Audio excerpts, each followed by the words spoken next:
Oh, Haito, and welcome. Today, we're going to be doing a tier list of the enemies in the first 4 3D Zelda games. There's a lot of enemies, and I cannot do all of them in every game in one stream, so I'm just sticking to the ones I'm the most familiar with.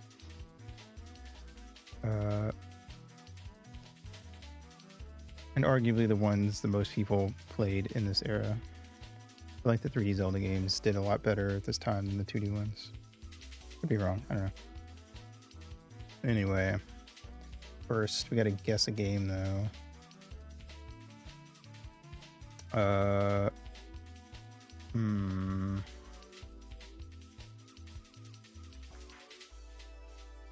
This is a Switch game.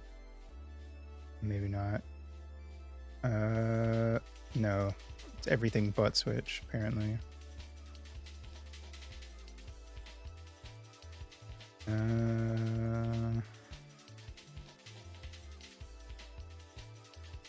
Trials of Mana? No, it's a Mana game. I don't know anything about the new Mana games, though.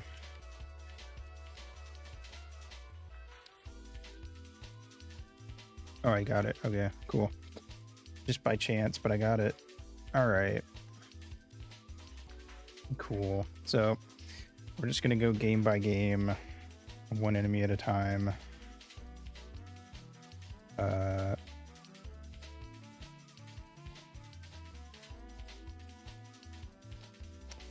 Thank you for the 85 stream streak. Should also show this, shouldn't I? I will probably stick on this one most of the time, honestly. So we have 6. We have Worthy of a Legend. These are my favorites. Obviously.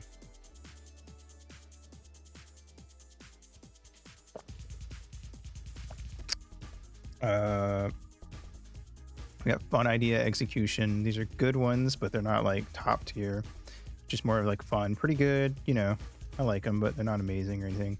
Meh, why? It's just sort of like I don't really get what they were going for. It kind of sucks. And then this one just really sucks. Anyway, we'll see how that goes. All right. Okay, I was trying to see how big that would be. Okay. All right. Anyway, first up, we have Amy, the Green Poe sister from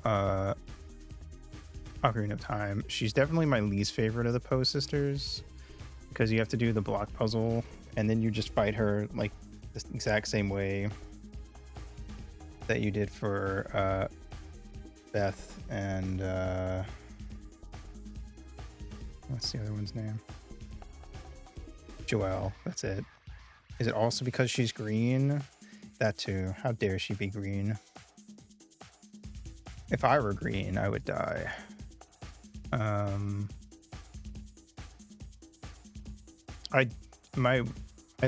would probably consider the Forest Temple to be my favorite. On most days out of the Ocarina of Time dungeons, but I wish there were not 4 Poe sister fights because they're probably the most tedious part of the whole thing. But they're also, I don't know, they're just tedious. I'm gonna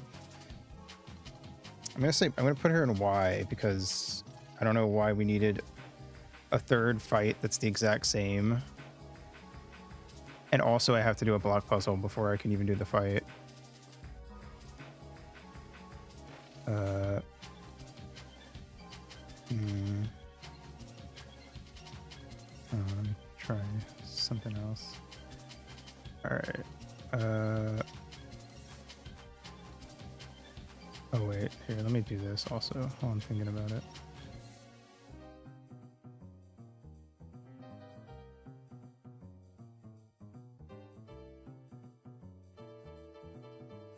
Alright, cool.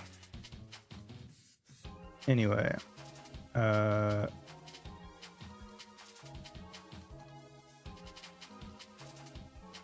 see.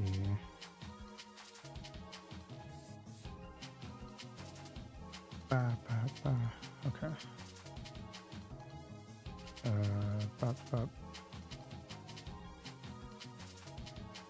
So tiny. Don't really need to do all that, do I? I can just probably save it there. There we go. Pop. Alright. So yeah, we will put her in Y.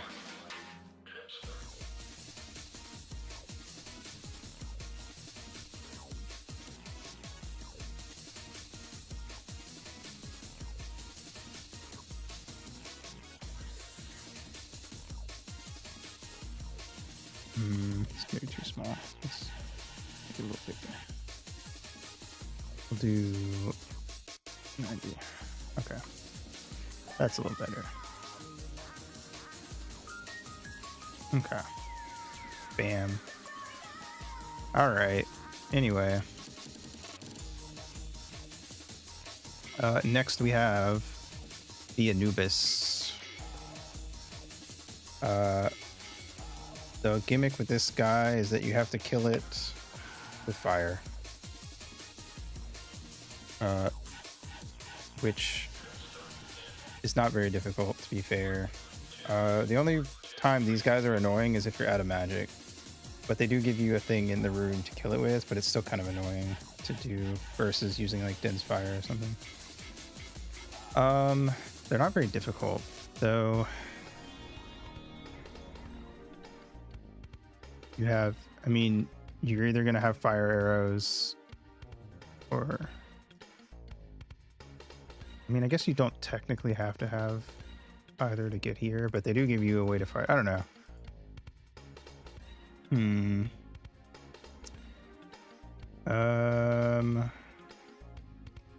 Where would I put this? All right, let's swap back over. It's not a very interesting enemy, like, all things considered.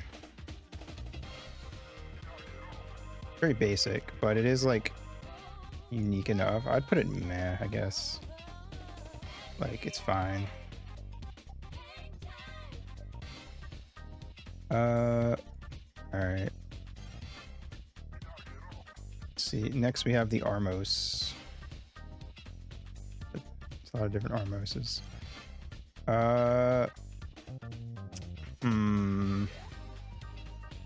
It's a fun idea because it's a mimic, but you know, it gets introduced into Dongo's Cavern as a way to make like block pushing puzzles seem a little more dangerous, because sometimes the Armos that you have to push might come up to life and attack you. It's extra scary into Dongo's Cavern specifically because the Kokiri sword can't hurt an Armos, so you have to use a bomb. But anytime you see them as a when you got the Master Sword, they're easy. Because it just, you can actually hurt them and it just kills them.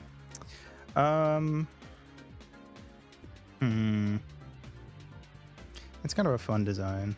Like, I don't know, I like when statues of stuff in games aren't just like a generic looking person. Like when they're like a weird creature. It's more, it feels more fantastical, I guess.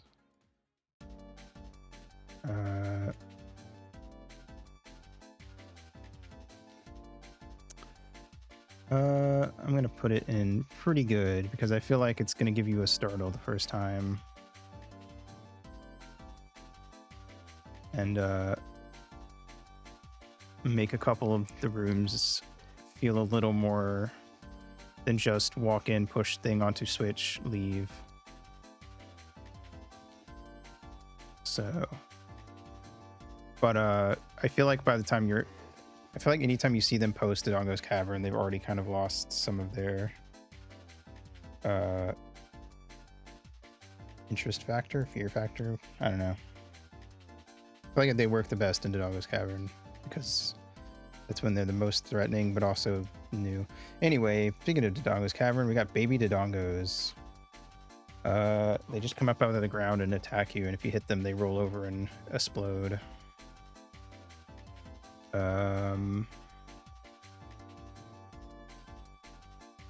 I mean, I like them from a lore perspective because I like that we see like baby Dodongo, regular Dodongos, King Dodongo, and then there's this skeleton of that even bigger Dodongo whose mouth you go into.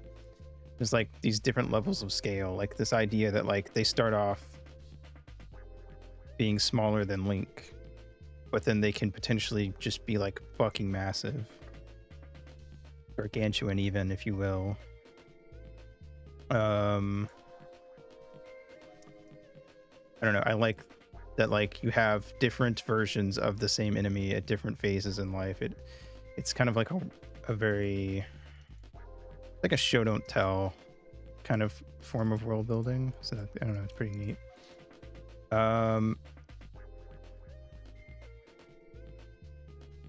They're not really difficult, which is good, but they usually come in numbers, so they can seem kind of scary when they just come up out of the ground. I think my favorite thing about them is that the first time you see them, there's a wall next to them that can be blown up, and you don't have bombs yet. But if you know that these guys blow up, you can guide them over to it, kill them next to the wall, and then blow the wall up without needing to already have the bombs, which I think is very cool.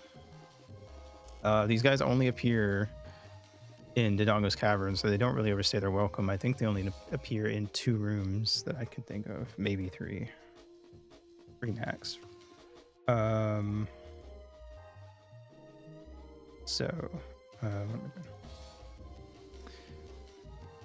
gonna say walk over that I think these guys are a fun idea / execution. I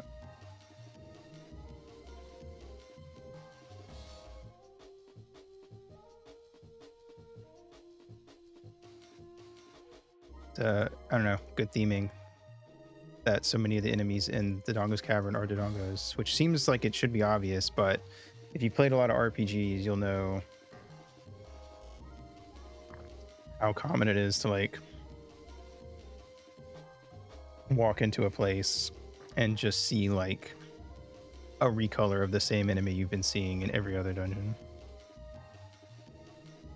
So all right, next up we have Bari, which is the bigger version of the Beeries. I can only think of one that you actually have to deal with in base game. It kind of more of a jump scare than anything, just because it drops down next to you, and it might get you if you don't know it's there, which you probably won't.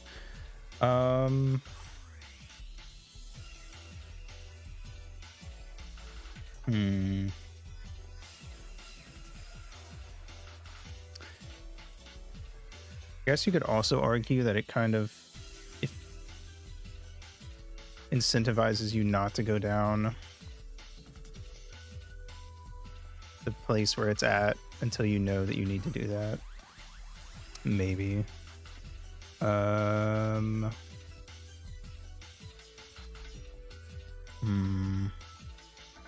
don't know. I guess it's just kind of there more than anything. Like, it doesn't really have much going on for it. The Beery are more interesting. They're the smaller ones, but they actually move around. So I'm gonna say that I think it's meh.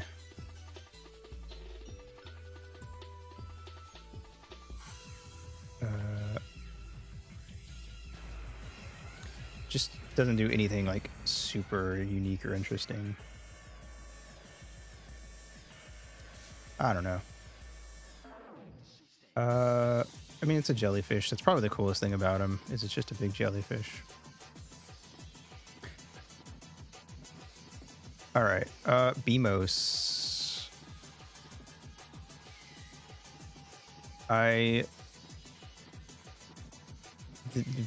One of the weirdest designs in Ocarina of Time for an enemy, especially for, I don't know, like it's so kind of weird and interesting to me that they first pop up in Dodongo's Cavern as well. It's like, what are they? I guess you could argue that maybe they were originally made to be like little guardian guys, and maybe they got corrupted by Ganon's magic or something. I'm not really sure what they're supposed to be, honestly.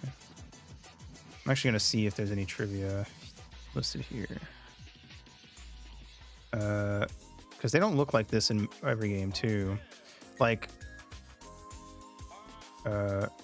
this is what they originally look like, and then in Link's, like, they're usually just like an eye thing, but for some reason in Ocarina they just are this thing, and then they, you know, go to being Twilight Prince or Wind Waker, they're this, which is honestly a way cooler design. We'll talk about that later. Usually they're not, so they don't usually have that face, which is the most interesting part about this version. Like, it's got feet, it's got a mouth and nose, and it's like sneering at you. It's a very weird design. But yeah, they are very annoying enemies on a first playthrough for sure, because they track you pretty fast. You have to, if you don't know exactly where you're going and beeline it out of their range, they'll probably hit you. I feel like my biggest complaint about them is that they're probably one of the more annoying enemies in like you see them more than I feel like you should, if that makes sense. You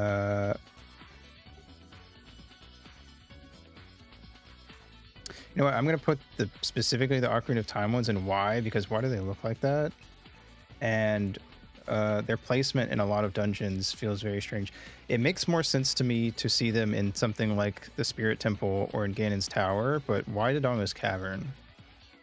The Armos make more sense to me, because you could argue that those are just like statues that got brought to life, but the Beamos are weird. I don't know. I get that they're partially there to, I don't know, force you to use the bomb flowers, but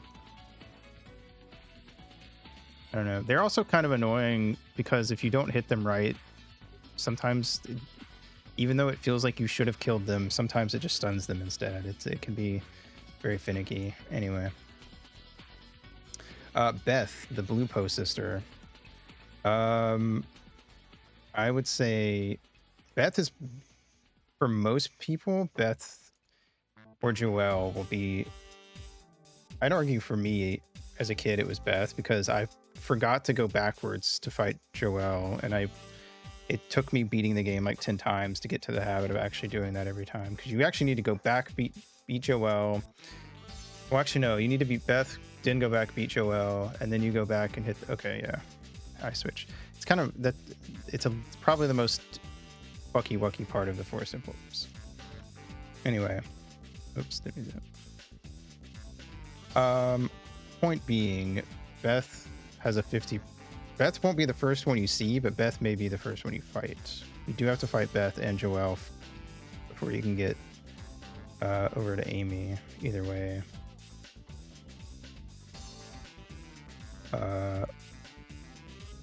I'm gonna say I like Beth and Joelle both, but they are literally the exact same encounter, just one is red and one is blue.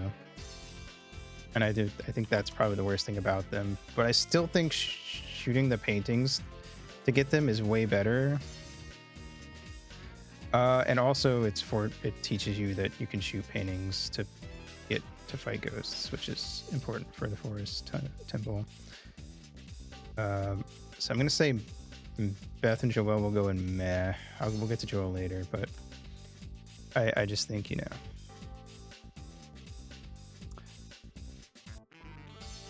the fact that they're the same exact encounter, just different colors, is a little lame. It kind of feels like there only should have been like 2 or 3 Poe sisters, but you know, it is what it is, I suppose. All right. Anyway, all right. I'm not counting the Reaper Blade as an enemy. That's more of a trap. I guess we'll do Big Deku Baba. That feels kind of like cheating because it's just a bigger version of the Deku Baba. It hits you a little harder, but actually, you know what? I guess I will count it because it does have like the shock factor of like the first time you see one, and you're like, I don't know, surprised to see one that's so much bigger than you. So I'm gonna say pretty good, actually. It makes the second portion of the game feel a little more intimidating when you run into one, I feel like, because it's like a reminder that like the enemies got bigger and scarier by literally giving you a bigger version of an enemy you've already fought. Anyway, Big Poe.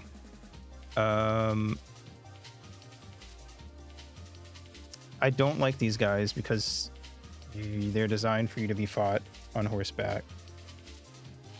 And I will hold the existence of horseback riding in Ocarina of Time against Miyamoto forever, because it's the reason that Hyrule Field is so big and so empty in the second half of the game. The only thing to do in Hyrule Field is run around and find like all the little grottos and kill the big Poes, and trying to shoot them while on Epona, I just never found very fun. Poisonally. So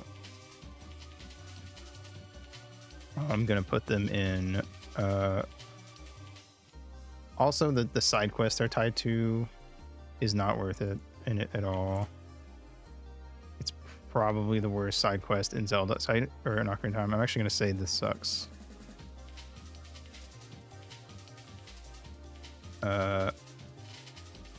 They did more interesting stuff with Epona in later games. I'll give them that. But I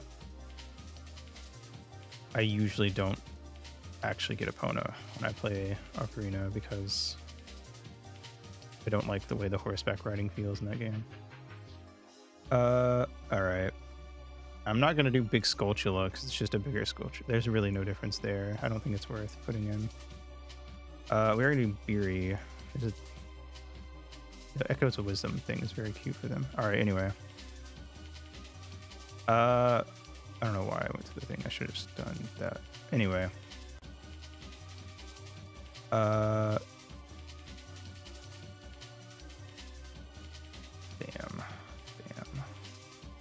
Let's see. There you are. Bam, there we go. It's a big jellyfish, and it just kind of floats around the room, and it shocks you. I'm trying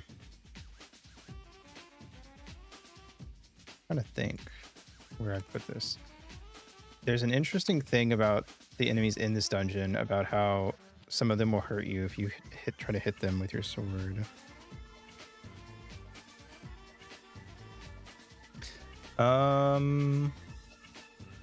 But the Beery are so slow that it's really easy to get around them, aside from the boss fight, obviously. And I think introducing an enemy that you can't just whack I don't know. It probably would be more interesting if you didn't have to deal with the Walchulas that you're supposed to shoot with your slingshot in the first dungeon. And in the second dungeon, you have Armos, which require bombs until you've got the Master Sword. So at this point, it could be kind of annoying.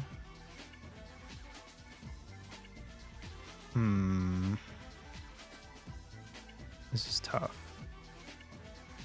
I'm gonna say pretty good. I do feel like having enemies that require you to make use of something other than your sword is good, especially when their main weakness is meant to be the dungeon item.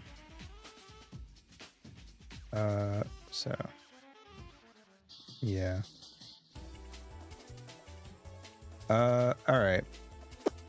Let's see. Next we have blue bubbles. So in Ocarina of Time, I don't believe that they curse you. Or do they? I can never remember. Ocarina of Time. They do not. That is a Majora's Mask thing. I was pretty sure they didn't, but I always forget because they're not super common in Ocarina of Time. And they feel easier to deal with because they're usually in corridors and you just shield them.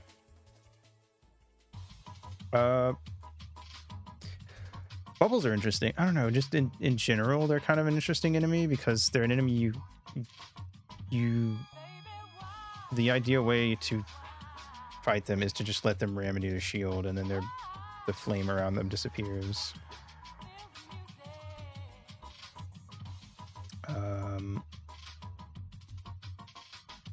So it's unique.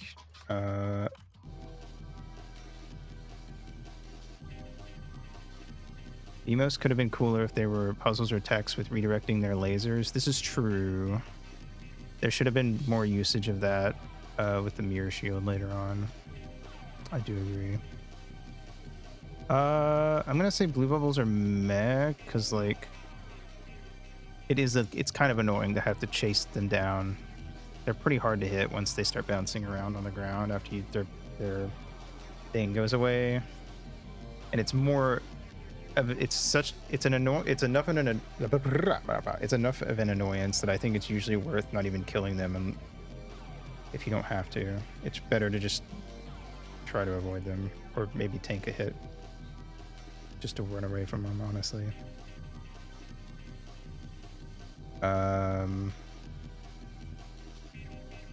Yeah, I'm gonna say meh. They're not bad, but they just don't do. They're more interesting in Majora's Mask. I'll probably put those higher. I guess I don't really have a good way to differentiate them there. But they're just not as interesting in Ocarina. I'm just going to combine all of these tentacles into one thing, I think. So let me save this.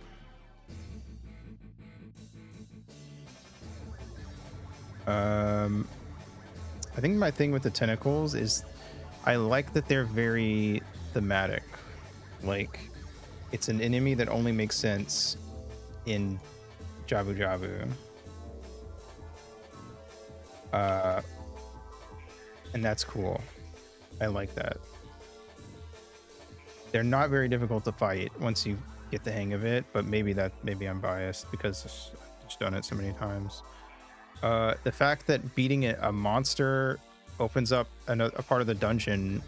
One of my favorite things, and I wish that they would do this more, they were really set on not having keys be a thing in the child section of Ocarina of Time, and they had to get more creative, and I kind of wish that in general Zelda would rely a little less on keys. I know it's been a thing since Zelda 1, but like, you know,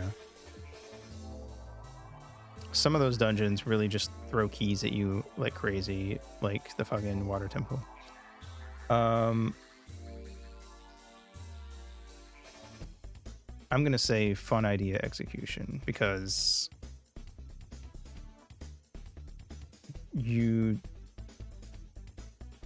like they're colored, so you need to go back to the spot specifically blocked off by the one you killed. You know, they're tied in with the lore of the dungeon. I don't know. It's very, very interesting. Very cool. Okay. Boulder is not an enemy. Business Scrub is kind of an enemy. I guess I'll do Business Scrub.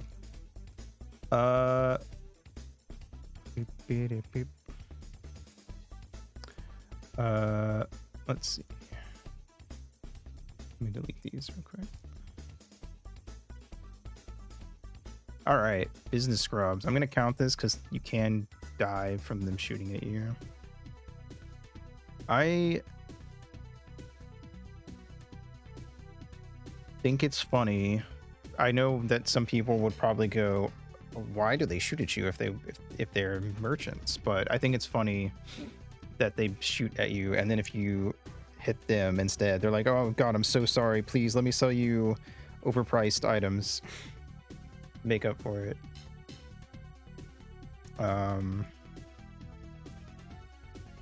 They're one of those things. They're not enemies in Majora, but they're a lot more interesting in Majora again.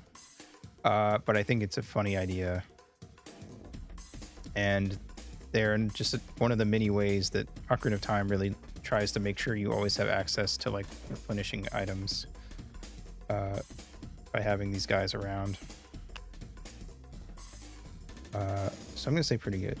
I think it's a fun idea, as opposed to just being a guy standing there. They're like kind of sort of a challenge, but they're a challenge that you're taught to deal with in the very first dungeon, so it doesn't feel unfair.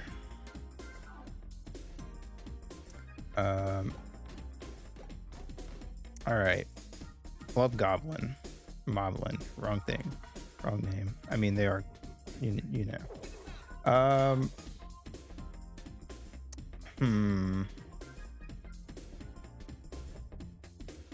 It's an interesting idea because it kind of, he's standing in a hallway section, and he either hits the middle, the left, or the right side, and you have to not be standing there when the shockwave gets to you. So you kind of have to bait him into attacking one spot and then moving to a different one. And it is kind of cool that once you get behind him, he doesn't turn around, so you can just kind of like wail on him and there's nothing you can do about it. I feel like that's kind of, there's like some satisfaction of that, of like, yeah, bitch, what's up? You can't do nothing to me now, you know. It is a bit annoying when you first get to it though, because it feels, he can be a little finicky. So I'm gonna say pretty good, I think.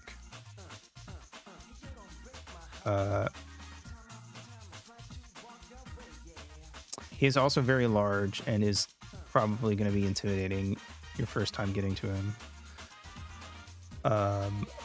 Let's see. Crazy floor tile.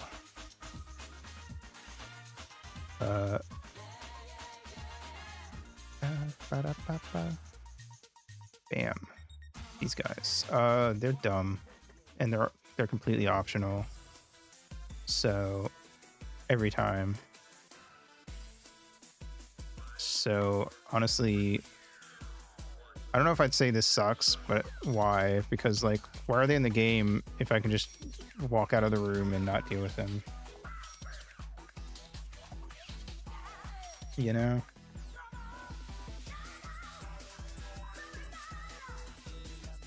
They feel like they're there because they were in, A Link to the Past, and they designed them with a 3D model and wanted to throw them in the game, but they didn't have any actual good ideas of what to do with them. Feels like an enemy that maybe should have just been left on the cutting room floor, if you ask me. All right, there's two Deku Babas in Ocarina. There's the ones that actually bite at you. Let me delete these real quick.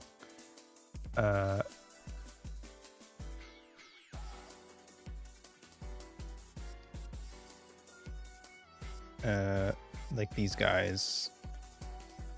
I feel like they're a good tutorial enemy, if you ask me. They're very predictable because they just attack you. They have short range and they are. I don't know. They have a short range. They're predictable. They're always going to come at you in a straight line from where their roots are. They are good. They're one of the only enemies that give you different drops depending on how you kill them. If you hit them the right way with a jump attack, it auto kills them, which I think is a fun thing. I don't know if that was intentional, to be fair, but it's very easy to do. What's up, Cry? How's it going? Thank you for the daily dues. I'm gonna say fun idea execution because I think it's a really good tutorial enemy. Personally. Let me grab the other Deku Papa.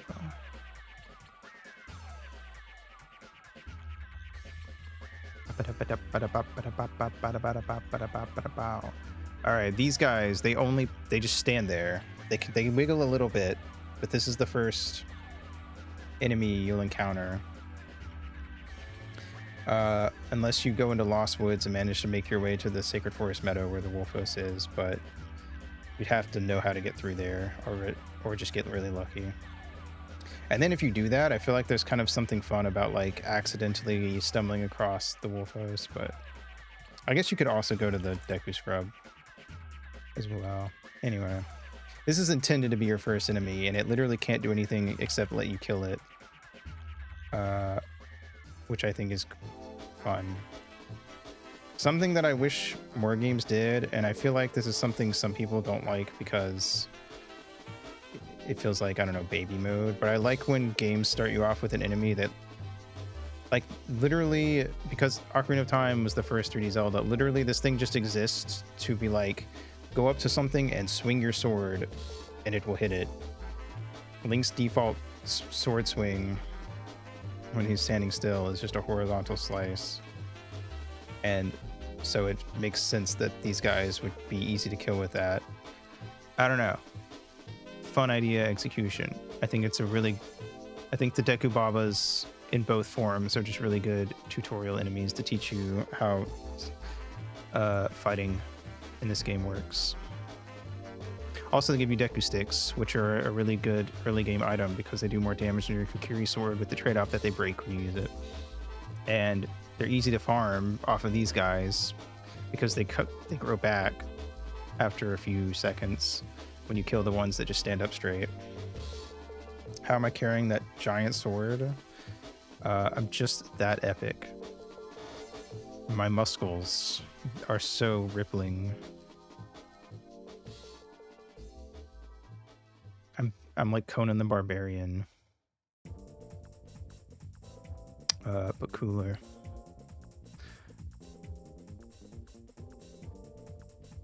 It's definitely not a foam sword. Don't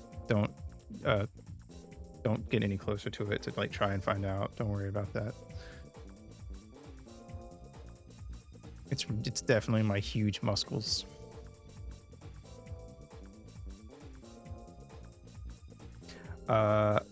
All right, another enemy that I think is really good for like tutorial stuff is the Deku Scrubs.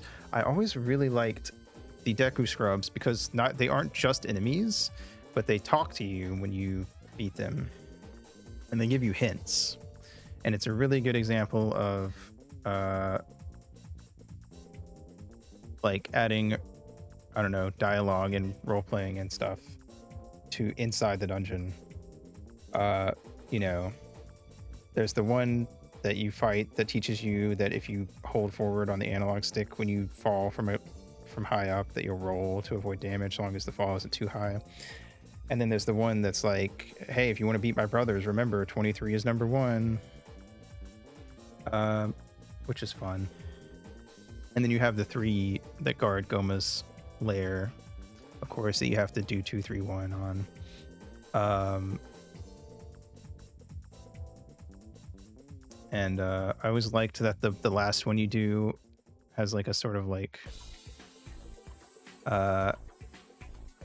when you beat them and they're like, all right, we'll open the door, and then when they run off they're like, oh, Queenie, sorry about that. I don't know, just very, very silly. I like that they're enemies, but they are more than just things that want to kill you just cause. I don't know, it's fun. I think these are worthy of a legend. This is gonna be the first one I put out, and I feel like some people are gonna be like, why would you put Deku Scrubs in the top tier? But it's just a really good idea for an enemy, especially in the tutorial dungeon. I think it helps make fighting enemies in the first dungeon feel a little less scary when some of them talk to you and go, I'm so sorry, please don't kill me. Which also helps, because I imagine for a lot of kids playing their first 3D game, at for me, when I got Ocarina of Time, I had a used copy, opened up a file that saw redeads, got scared, reset the game, deleted the saved file, and started over. So it was nice to have enemies like the Deku Babas and Deku Scrubs to be able to beat up and not be too scary. So yeah, no.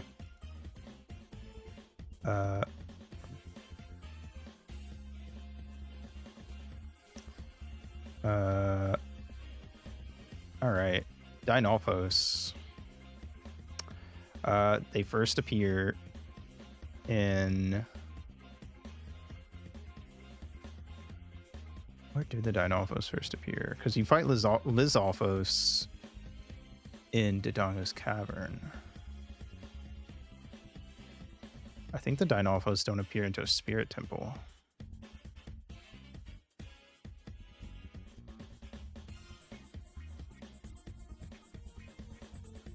Pretty sure.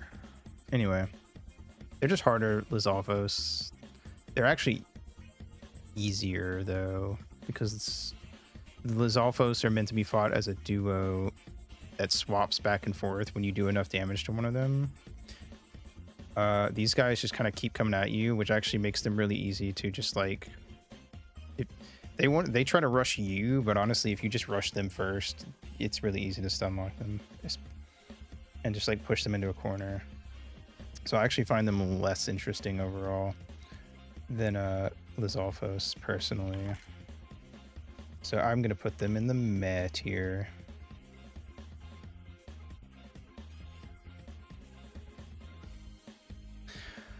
All right. Let's see.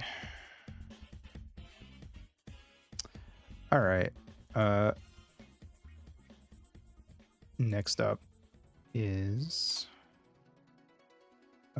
actually, before we move on, let me merge all these so there's less stuff going on. Bam. Okay.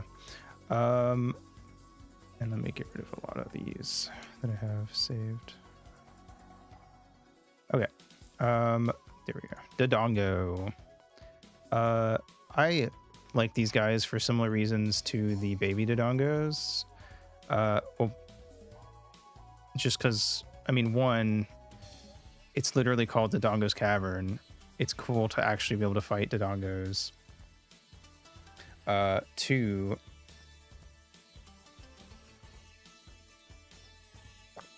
there's two ways to fight them. You either have to hit the tail a few times, or you drop a bomb in front of them and then they eat it. Which is neat, because a lot of enemies only have one way to beat them, like one intended way. And if you pull off making them eat a bomb, that's also teaching you how to beat the boss of the dungeon. And they explode when you beat them, which is interesting because you can't just like kill them and then it's just over. Like you have to make sure to back off once one's dead. And they breathe fire at you, which, you know, is neat. I guess it can be kind of annoying, to be fair, all the places that you can lose your Deku Shield in Dodongo's Cavern, but they're not, it's not too hard to get a new one, to be fair. Um, I think they're fun. They're neat. They aren't too hard to deal with, but they're arguably one of the most dynamic, if not the most dynamic enemy up to that point. Which feels fitting because I mean it is named after them after all. And I like the build up of going from baby Dodongos and then seeing regular sized Dodongos, and then finally you get to the end and you fight King Dodongo. It's a fun progression. IMO. All right. Mimic doors, or door that falls down, as it's called in this PNG for some reason.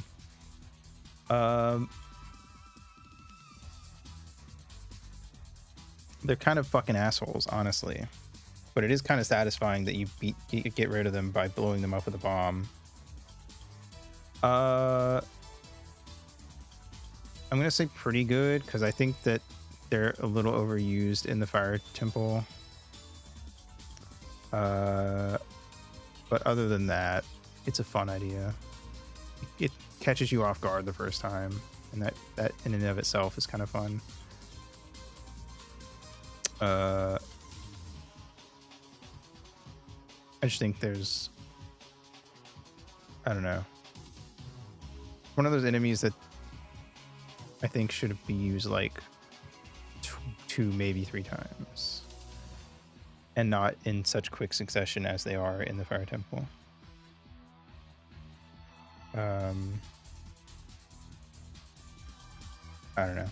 It also it doesn't really make a lot of sense to me to be in the Fire Temple either. It feels like, I don't know. It feels like you should only see those in like Shadow Temple and Spirit Temple and maybe Ganon's Tower. Anyway, Fire Keys. I mean, you meet Keys in the first dungeon, so you get Fire Keys in the second dungeon. It's just another thing that's there to really burn your Deku shield if you have that equipped. They're kind of annoying, but that's more so in the way that they're placed in the Dodongo's Cavern. They purposely place them in much more annoying ways.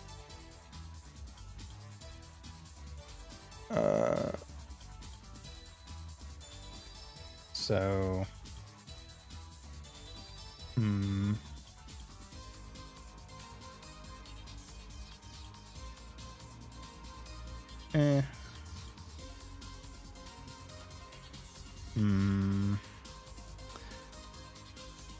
But then I guess it does force you to get good at the slingshot.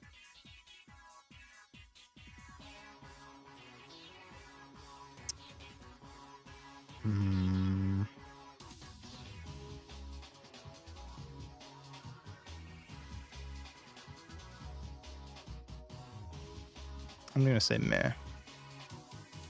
I don't know. It's kind of just a reskin with an elemental thing going on, the regular keys. They could have just been regular keys. The only sense that it makes for them to be fire keys is the fact that it's Dodongo's Cavern and there's lava. Anyway, next up is Flat. Sometimes punishing you for using dense fire. That is true, but that's kind of more of an annoying thing. I feel like dense fire already isn't a good ability. Why did you make it worse? The spells already suck in that game. Dense fire is cool, but it's not useful mechanically. It is always easier to just shoot something with your bow or to hit it with your sword. I don't know. The only reason it's even there is because they originally wanted the medallions to have abilities, and it was kind of a holdover.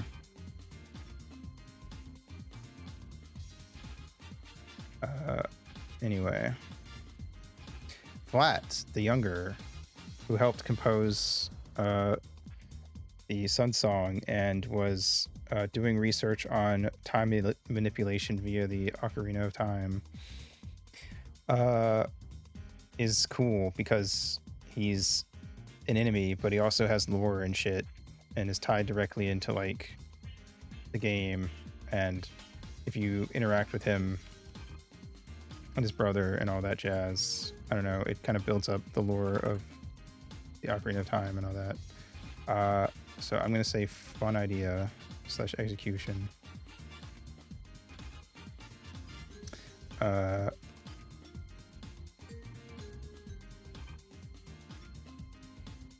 see. Hold on. All right. Whatever. They didn't want to give me a nice model here. They just wanted to give me this shitty screenshot. That's fine. We'll take it. Anyway, Floor Master.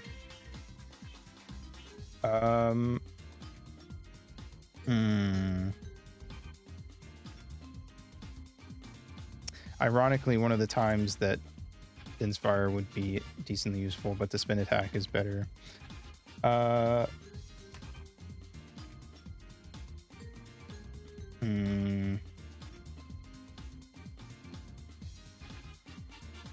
fact that they split into 3 little guys is pretty annoying. But it's interesting, I guess. With a base. Also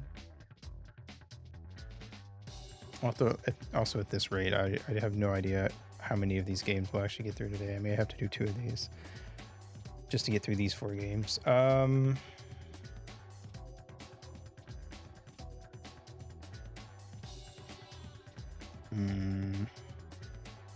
gonna say meh. It's kind of an interesting design, but they're also kind of annoying to fight. And on a first playthrough, fighting one can take a lot of time because it's just a weird enemy. As the fact that it splits and the split tiny ones can grow into big ones, I don't know, it can kind of make the fight drag out. I don't know. Interesting idea, but it's kind of annoying to actually deal with. All right, we'll do one more and we'll take a break. I'm not going to count the flying pots, but I guess they kind of are an enemy in a way. All right, Freezards. I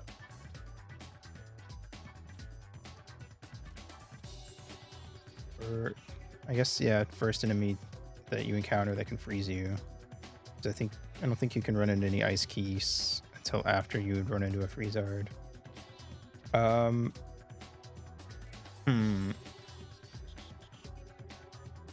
think they're pretty cool. They're kind of annoying because obviously they freeze you and you have to break out. And you have to fight them on ice physics half the time. Well, like a third of the time. But it's an interesting idea. I like that every time you hit them, they break apart a little bit instead of just getting hit and then dying. That's really cool.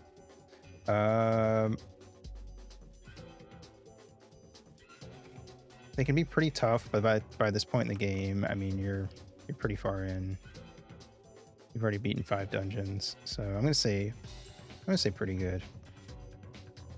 The worst thing about them is that they will sometimes pair them with ice keys in the same room, and then it gets annoying trying to not get frozen. But I feel like it's less on the enemy itself in like a vacuum and more of like the way that they designed Ice Cavern. Anyway, all right, I'm gonna take a pee break and then we will continue on with the rest of the Ocarina of Time enemies. So PRB.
Oh, Haito, welcome back.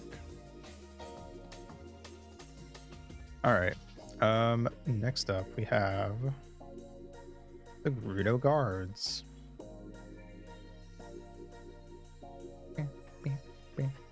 I am counting them because you do have to sneak past them the one time.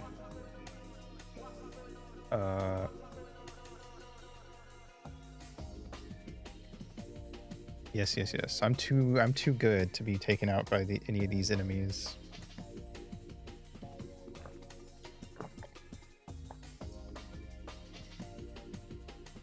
They all fear me. I feel like I've brought this up, how when I was a kid, I made up like a fake, very generic idea for a card game based on Zelda that was inspired by like Yu-Gi-Oh and stuff. I feel like I should do a stream at one point where I try to turn that, like try to lay out the ideas I had for that and see how much we can expand on it in like 4 hours. Anyway, but yes, I think the coolest thing about the Gerudo guards, and also the worst thing, is that it's a stealth mission, and Zelda likes to do that thing where they have obligatory stealth sections in their game, in their action game. And I blame Zelda for that being a thing in other action games across other platforms as well. Pizza Hotline. Pizza Hotline. What am I, the Noid? Anyway, what was it saying? Anyway, but I feel like it's not too bad here. I don't know. It can be kind of tedious to go through the actual hideout itself, but I guess that also makes sense. It's supposed to be a thieves hideout, so of course it's hard to navigate if you don't live there and know the layout. Too bad for them, I know the layout. I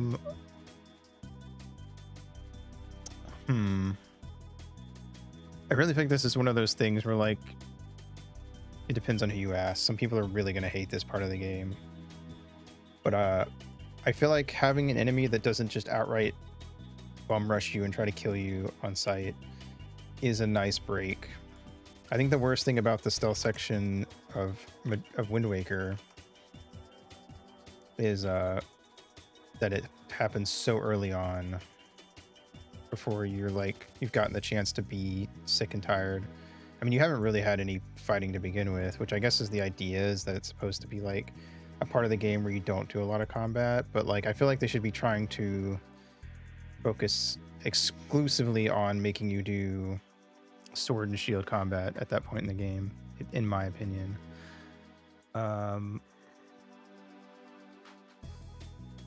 So I don't know. I think it works better here because it's so far into the game. And also the Gerudo just come with a lot of like build up and lore because of Ganondorf and all that. So it's nice to actually get over there and have a run in with them. And convince, what is essentially Ganon's harem into, maybe not actually being chill with what he's doing. I think it's fun. All right, let's see. Next up we have the Gibdo. Another enemy that gets way more interesting in Majora's Mask. In terms of Ocarina of Time, it's just a more difficult redead, and it's less scary. So if I'm gonna be honest, I'm gonna say why bother having them at all, except that like it's a thing that has existed in the past.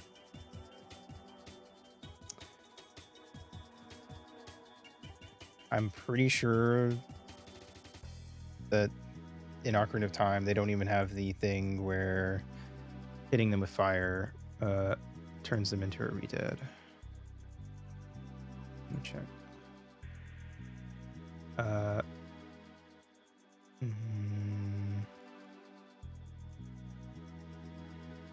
Yep, that is only Majora's Mask. So yeah, no, they just kind of. What's the point? They're just tougher redeads, I guess. That's the point, but it's just kind of lame. IMO. They didn't execute. They threw them in just for the sake of it and didn't really execute on it in any kind of way. Nor did the Executor. So, why? Alright, Goma Larva. These motherfuckers will scare the shit out of you on a first playthrough when they just fall from the ceiling. In that one room with the big Skulltula. I hated that room as a kid. It scared the shit out of me every time.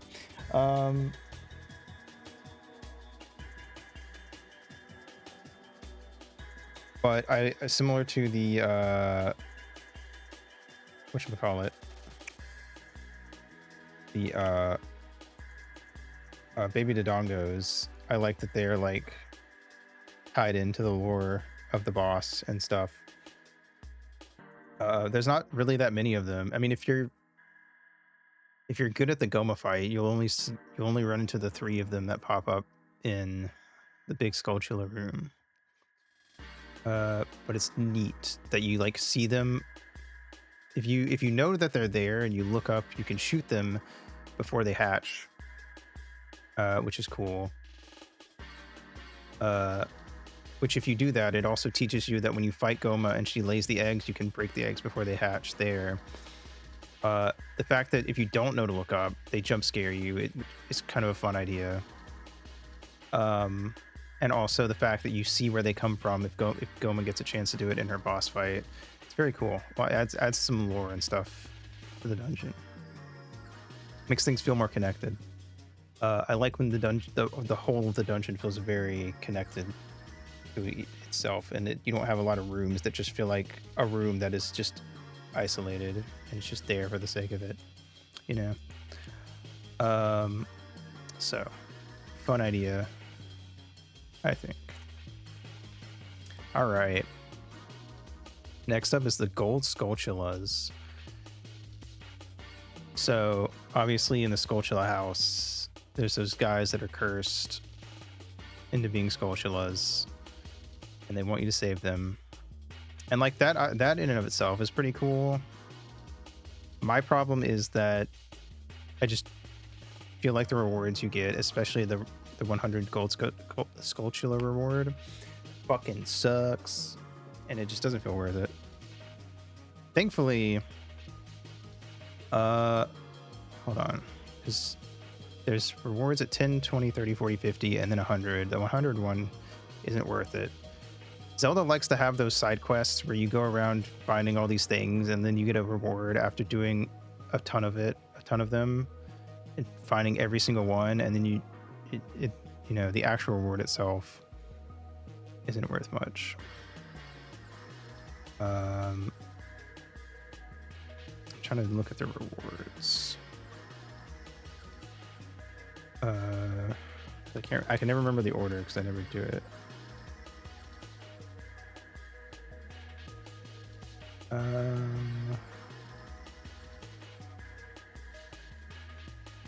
Let's see. Here we go. You get the adult's wallet at 10, which getting 10 of them is pretty easy if you just kill everyone you see. You get the Stone of Agony or the Shard of Agony, depending on which version you're playing. At 20, kinda-ish helpful, sort-of-ish. If you're trying to actually find all the grottos, it's helpful. Giant's Wallet at 30, bomb shoes at 40, which is fucking awful because you can just go buy bomb shoes for 100 rupees, which at that point you can hold 500 rupees. So, like, I don't know. And then at 50 you get a piece of heart, which is at least it helps you get your health higher, I guess. I don't know. I feel like the Giant's Wallet is the last reward that's worth actually bothering with, and it only needs 30. And you'll probably just find 30 of them by accident, if by the end of the game anyway. So, or you can do the glitch with the one that you need the boomerang for by Hyrule Castle, where if you throw the boomerang and then right before the boomerang gets back to you with the gold Skulltula token, you backflip into the light and leave the grotto. over and over again. You can do, it'll give you the token, but the gold Skulltula will still be there when you go back, so you can just farm it infinitely. Or even if you don't farm it infinitely, if you can get at least like 20 to 30 off of it, it's going to make getting all 100 way easier, but it's not worth getting all 100, so I don't know. I feel like if you actually get it all 100, you're doing it for the love of the game and you just want to be able to say you did it. And at that point, why even bother doing it that way? You know,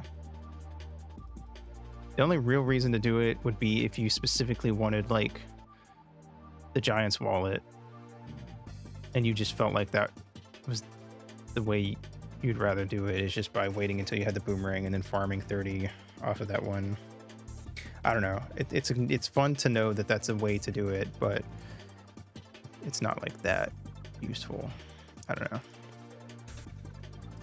I guess you could use it if you're doing, if gold Skulltulas aren't randomized in your randomizer and you have the 100 gold Skulltula, or even like the higher, just any of them randomized, I guess you could use that to farm for that. But other than that, it's not super useful.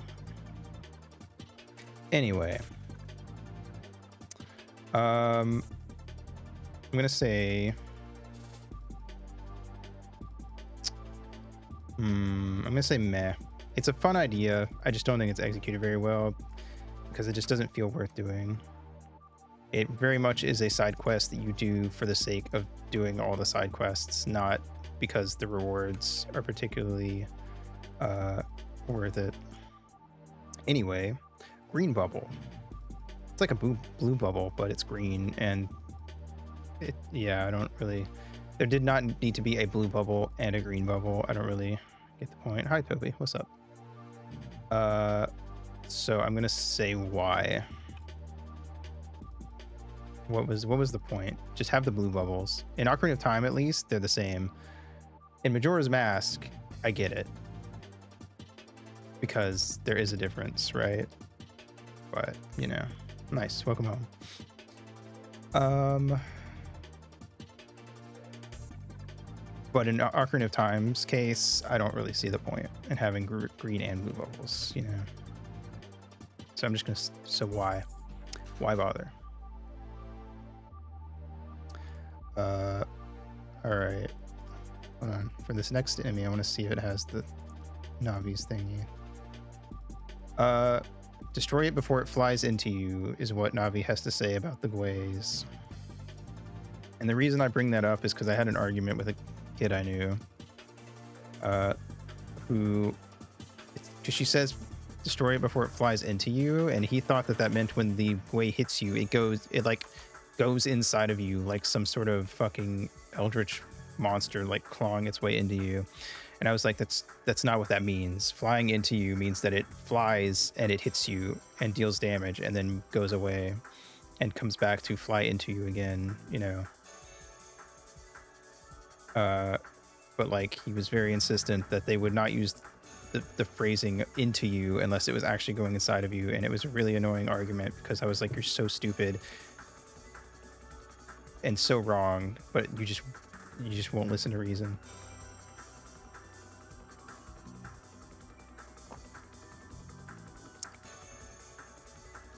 It's just a big crow. All right, it ain't that crazy.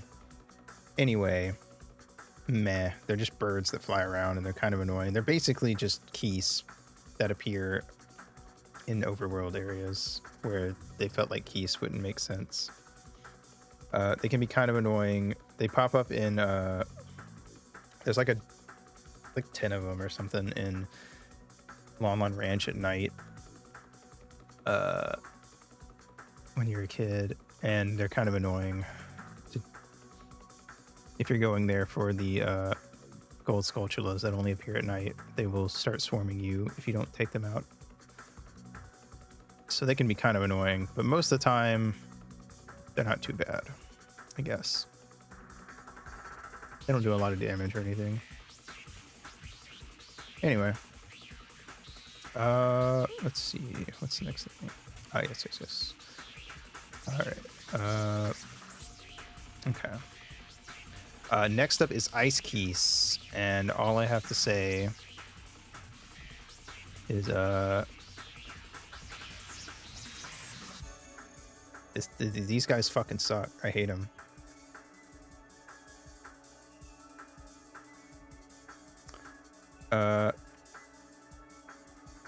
They're so annoying. Like, I really don't find Freezards to be that annoying because they just kind of stand there. And, like, Freezards do the thing where they sink into the ground and pop up somewhere else, so they can be a little tricky. But, like, Geese are already kind of annoying to keep up with because they usually spawn pretty high up in the room. So you kind of have to know that they're there already. And getting frozen is just kind of tedious. I don't know.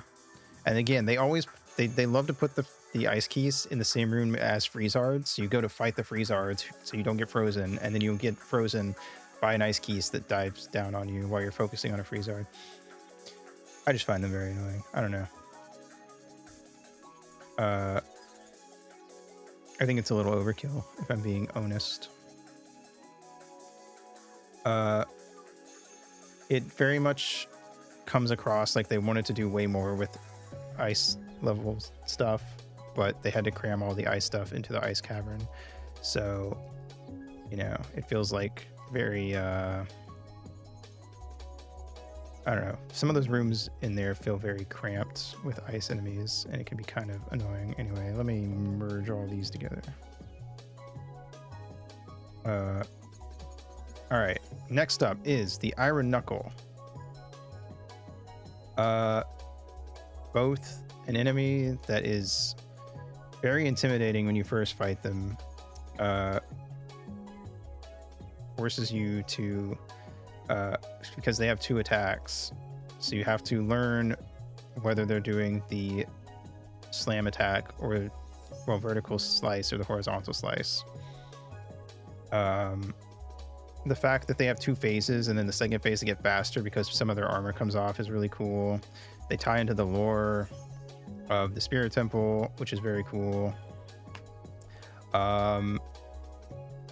They're a very good example of something going from being a mini boss to a regular enemy that you just start seeing all the time in a way that like makes sense thematically. But they're not so difficult that it feels impossible, but it is very intimidating when you fight your first one, especially because they can destroy the stone pillars, or I guess brick pillars more so. Very cool. I would say worthy of a legend. Not gonna spoil how they tie into the lore of the Spirit Temple because Emery has not gotten there yet. But they do in a very interesting way. Very well, yeah, interesting. All right. Let's see. Next up is let me grab this image of Joelle, and we already said where Joelle's going. Because while Joelle and Beth are interesting on their own, the fact that you have to do both of them one after the other and it's the exact same thing takes away from some of the fun, I think. So meh. So that's an easy one. Next up we have regular Keese, and I think regular Keese are the best version of Keese because they're just like a flying enemy. And that's all they are. They're your main introduction to flying enemies.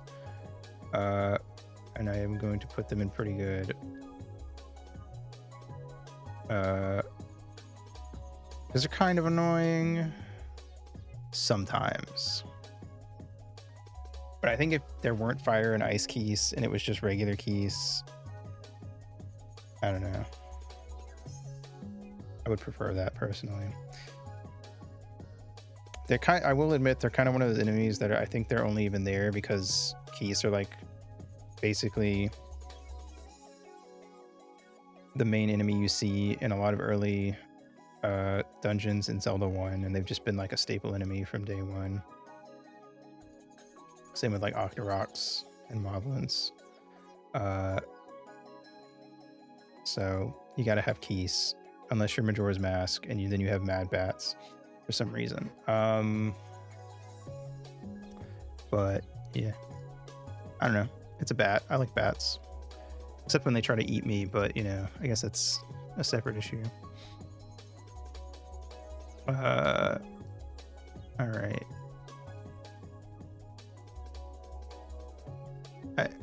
I may be biased. I feel like bats are just like they're a very typical enemy that you see in like basically every RPG, but I kind of feel like they're a good early game enemy in an RPG.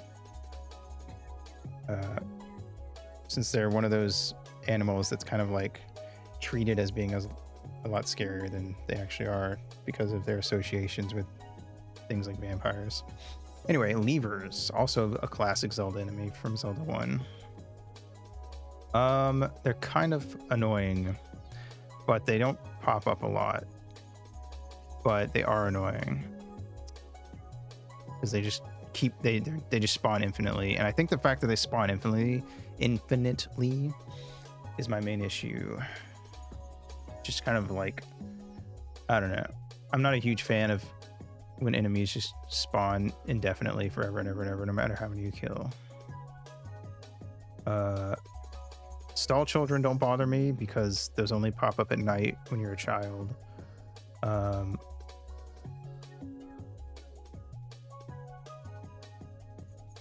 So yeah, the levers are just annoying. They just keep going and going and going. It kind of sucks. If there was only like 5 of them, I don't know. They just keep coming at you, and they're annoying to deal with.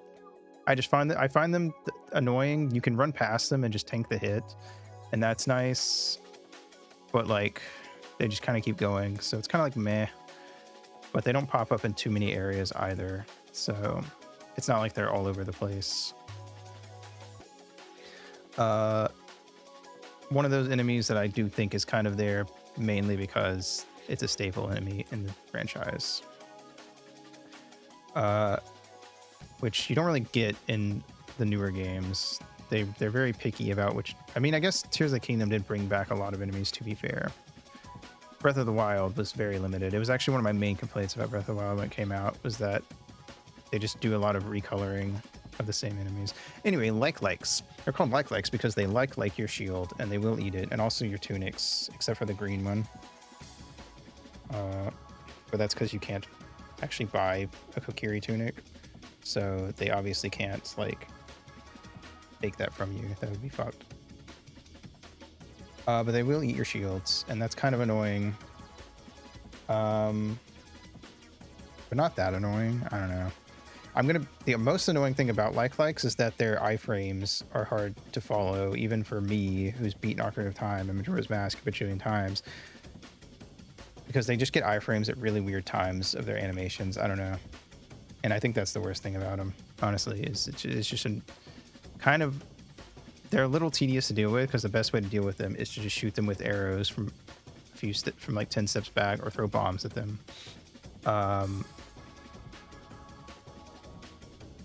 So I'm gonna say meh. They're not like the worst or anything. They're a little annoying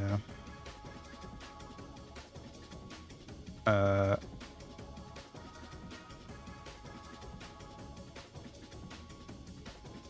Probably there's at least one person who got into Vor because of likes. So, you know, I guess that's points for or against them, depending on who you ask. Anyway, Lizalfos. I like these guys. I like that when you fight them, I don't like that you fight 2 sets of them, because it kind of, I feel like Zelda just in general has a bad habit of introducing an interesting thing and then immediately doing it again, like right after. And it's like, okay, well, I just did this. So now it's kind of, it was cool the first time. Now it just kind of feels like we're just like rehashing the same idea.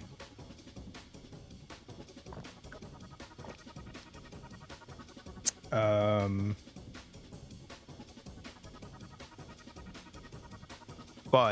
I think it's cool that they show up in a pair, and that they take turns fighting you. When you do enough damage, one of them runs away and the other one shows up.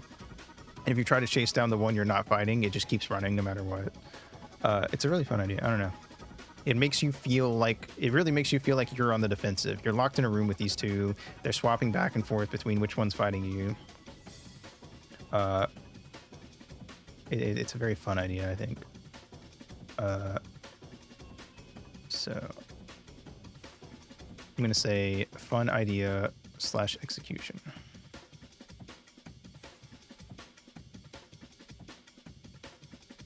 Also, I feel like running into bipedal lizard guys that attack you after dealing with the dongos is kind of fun and will catch you off guard a little bit when you get to them. So, you know, that's my opinion. I think they're neat. Mad Scrub.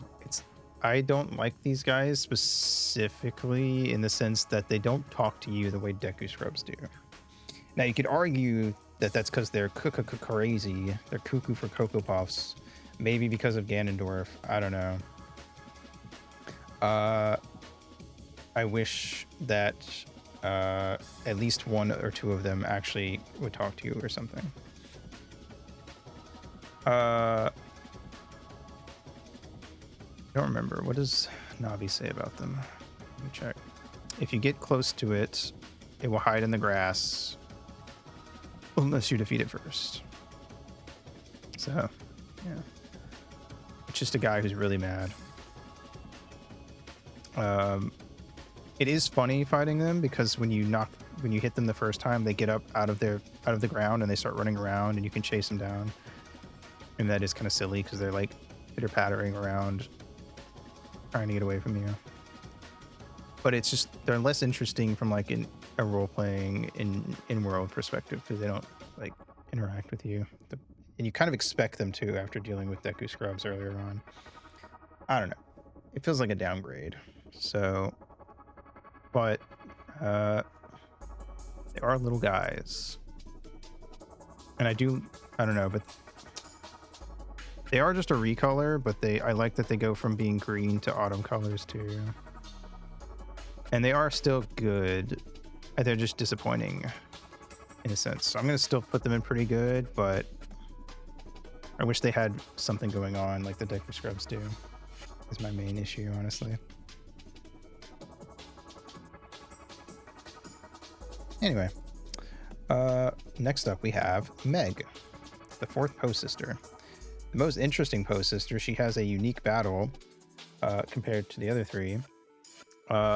And because you defeat the other three Poe sisters before fighting her, when you get there, she's crying because you killed or re-killed? I don't know, whatever you want to say, her sisters. She's the most interesting battle. It does go on. It does do that Nintendo thing of like, you'd kind of just do the same thing over and over. So you kind of feel like maybe they could have made her take like one or two less hits. But other than that, it's an interesting fight. Having to like figure out which one's the real one and all that. Which also, you know, again, similar to Beth and Joelle in the paintings, is foreshadowing mechanics for the boss of the dungeon. So I think that's very cool.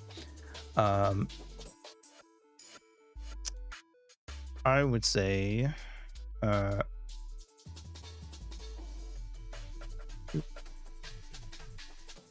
fun idea / execution. I think she's the most interesting of the Poe sisters in Ocarina of Time.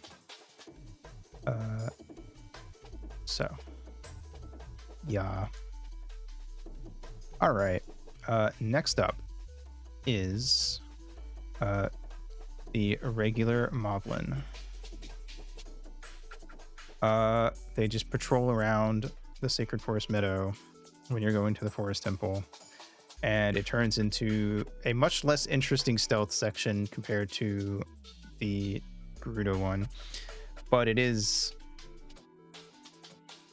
it did scare me as a kid when I first got there, because you have to peek around the corners and get them with the hook shot. So it's an interesting idea.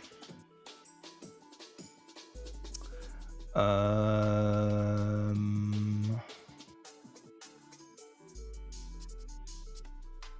don't know.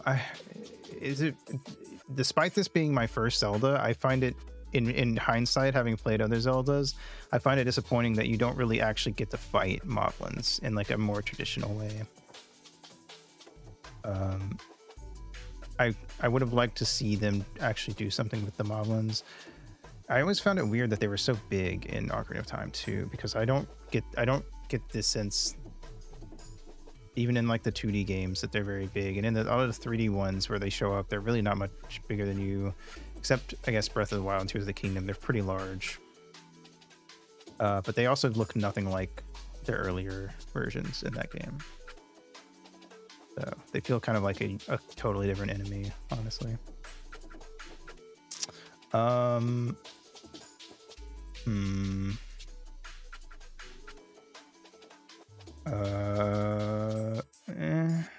Meh. At least with the Club Moblin, why do I keep calling him Club Goblin? It's a unique thing. With these guys, you kind of take out the first one and then the second one, and each one gets a little less interesting. It feels like playing it's like playing super watered down Metal Gear Solid. I don't know. Could have been a lot better, I think. I feel like they just kind of wanted to put moblins somewhere in the game, and so they just did that with them because they weren't sure what else to do.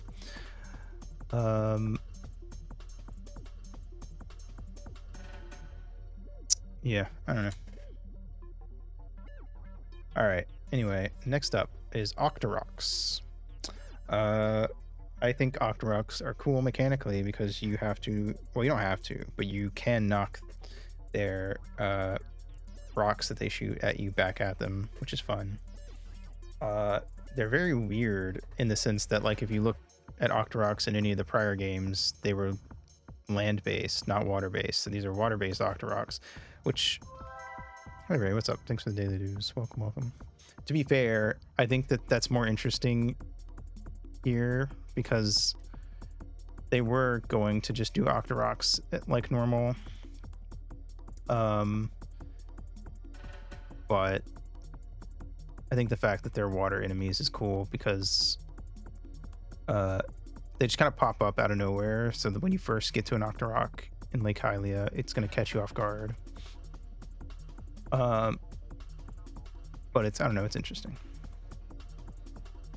I like the distinction of how they kind of made them a lot more water-based in the 3D games. I don't know, it's cool. It's weird a little bit, but it's cool.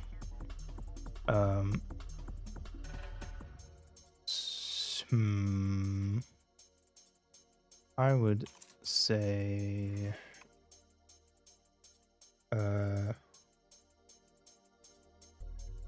I'd say pretty good.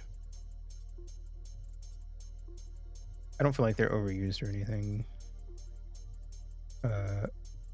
personally. Could be more interesting probably though. All right.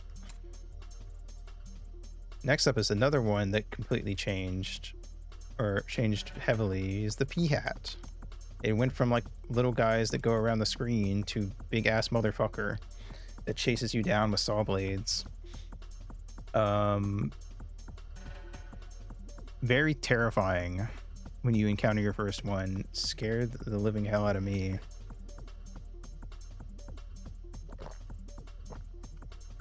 Yes, my sword is very big, and I'm holding it with my big muscles. And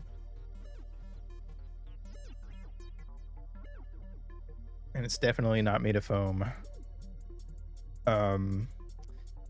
P-Hats, I think my main issue is with P-Hats is it's not worth fighting them. It's better to just avoid them, but they put so many of them across Hyrule Field. So I'll be honest. I think that part of why I hate them is also because Hyrule Field feels so dangerous and scary when you're a kid, and it's so boring when you're an adult. And I hate that. I hate that aspect. Yeah, I guess they do look a little parasite-y.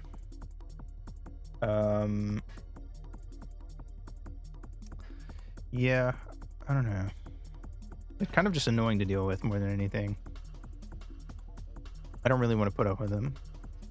Not worth fighting. The only one that's worth fighting is the one in Majora's Mask. So,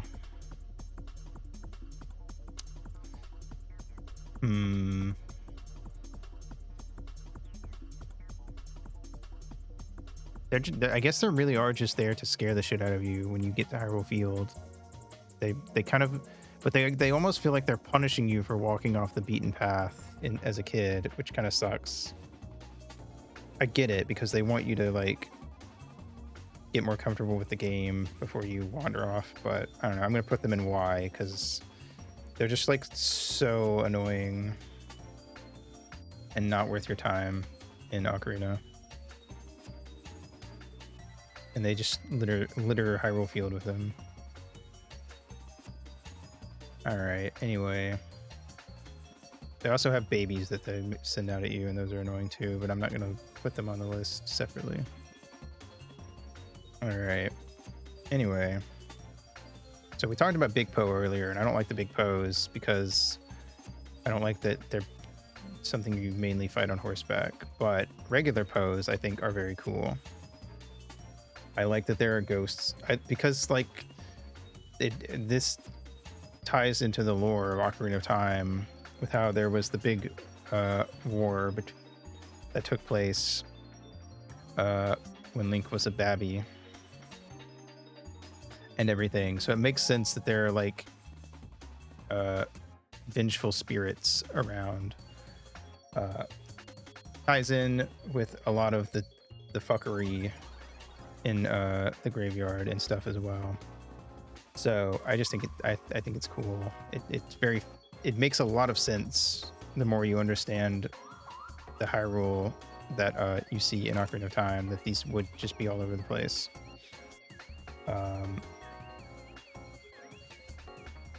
And I just like ghosties. So I'm gonna say fun idea / execution. You can also catch them and drink them, and it has a random effect if you do. I believe it heals a few hearts or it hurts you. Let me check the exact specifics. Let's see. You can also sell them.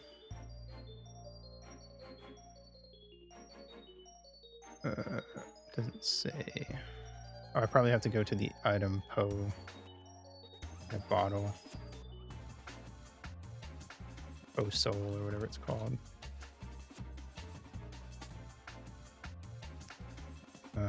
Poe Soul. Here we go. It'll randomly either restore a portion of Link's hearts or deplete them until he only has a partial heart remaining. There, so it's not really worth catching a Poe for the potential healing, but it's funny that there's a thing that has a chance of hurting you or healing you. Which makes sense. I guess you could make the argument that the reason some hurt you and some heal you is that some Poes are so evil and vengeful that it hurts you, and some of them are maybe nicer and more willing to move on peacefully to the afterlife. I don't know. It's kind of fucked up when you think about it, that you can like catch a ghost and then drink it. Redeads. They're zombos. They also tie into like the fuckery with the war and the graveyard and stuff in a very interesting way. And they're also just scary when you encounter them for the first time. getting to the going to get the Sun Song and walking into that room with the like acid pits and the Redeads just standing there very menacingly. And then they scream at you and you get stunned, and then they climb on you and yada yada. And the fact that if you kill one Redead, all the other Redeads nearby walk over and they like kneel down to it, and there's always everyone kind of disagrees on whether what they're doing. Like, are they kneeling next to the dead body of their buddy because they're crying, or are they cannibalizing it? Yada yada. The fact that they're one of the few enemies that doesn't immediately disappear when it dies and it like lies on the floor. It's very, very creepy. A lot of really interesting ideas for this. Very spooky. I'm gonna say worthy of a legend. I think they will leave an impact on literally everyone who plays this game. All right. Next up is the red bubble. The only difference here is that it's a fire bubble, which I guess is at least more different than there being literally no difference between the blue bubble and the green bubble. But it's kind of like the Keese, where it's like, I feel like you could have just had the one type. I don't really feel like we need all the different types. I'm gonna say meh alongside the blue bubble. They're a little annoying, honestly, because the red bubbles will sometimes pop out of the lava when you're trying to make a jump, and they're purposely placed in areas that you need to jump across to knock you out of your jump and fuck with you. So they're a little annoying.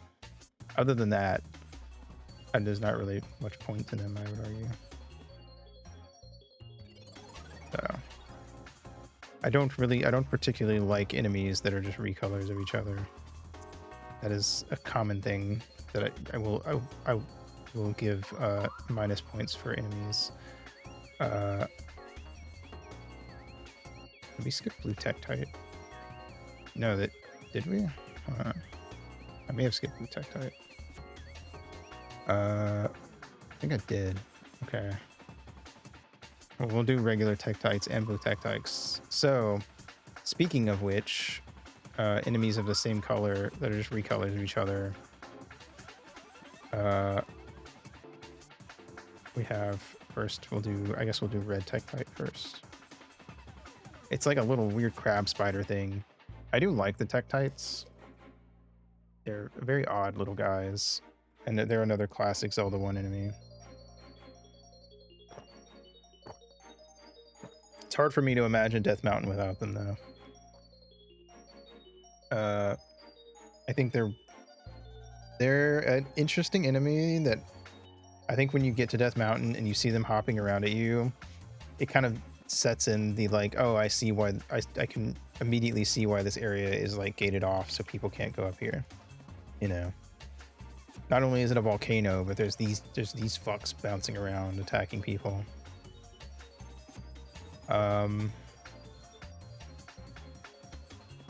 I think they're weird little guys, and they yump, and I think that's kind of funny. It also forces you to kind of time your attacks better because of the yumping, and they're easier to hit with vertical slices than they are horizontal generally. So it sort of wants you to not just use the base horizontal slice on everything. I'm gonna say pretty good. As for the blue Tektites, I don't see the point, except that I guess they wanted them they have the blue Tektites in water areas because they can stand on the water, and they're stronger. But other than that, there's not really any point to them. So I'm just gonna say why bother? I don't know. Meh. Not even meh. Get out of here. I feel like some people would like the blue ones more because they stand on the water, and that you could argue that's an interesting mechanic. But by the time you get there, We've already dealt with the red Tektites a lot. So, I don't know. Anyway, next up is Shabam. They're the bubble things in side of Jabu Jabu. I like them specifically because you can pick up Princess Ruto and throw her at them and it pops them. They are kind of annoying because they bounce around and they tend to put them in areas in like hallways and stuff. They're hard to dodge. But I think it's an interesting enemy because it really makes a lot of it takes advantage of the 3D space, and it harkens back to like bubbles and anti-fairies and stuff like that would bounce around the room a lot in the 2D games.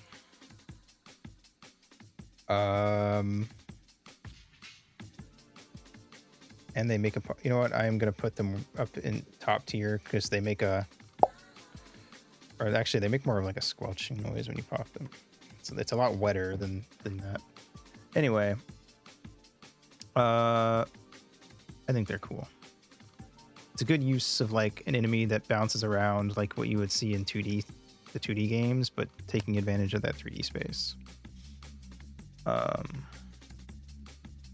And I think the fact that throwing Ruto at them pops them is a really fun interaction thingy that they didn't have to add, but they did, and I appreciate it. All right, let's see. Next up, we have Sharp, older brother to Flats. If you didn't know, Sharp and Flat are meant to look like Mario and Luigi, and that's funny. Also, Sharp has a sun and Flat has a moon, which is interesting, and ties into the the fact that they wrote the sun song because it changes day to night and night to day. I'm getting put them in up here in fun idea alongside Flat because I think Sharp and Flat are very fun. They add some lore if you talk to them and read their gravestones and stuff. And just the fact that like it explains that like they were actively researching the magic of music, which is a very important aspect of the game, is cool. Like other people actually gave a shit about this thing that you're doing and learning about, and we're trying to research it as opposed to it just being a thing that literally no one but you ever does. And I think that's neat. Yeah, cool. All right. Next up, we have the Shell Blade, which is mainly there because when you're underwater with the iron boots, the only way to fight is with the hook shots. So you have to time when they have their mouths open. They can be very annoying to deal with, especially when they're in groups. In some cases, when you don't have to fight them, it's easier to just fly past them, honestly. Not fly, to swim past them. But I don't know. I think I'd say they're pretty good. I think a lot of people find them annoying, but I think a lot of people find the water stuff in general annoying. But I really don't find these guys to be too bad.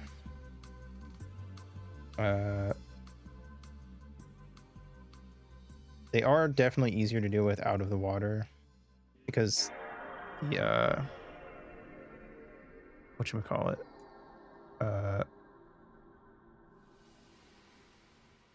Pizza Hotline. Pizza Hotline, indeed.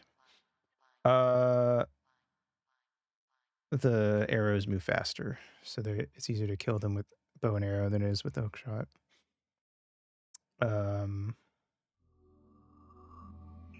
I think I don't know, I feel like it's a pretty good enemy for like trying to come up with something that you have to fight underwater. Anyway. Bop.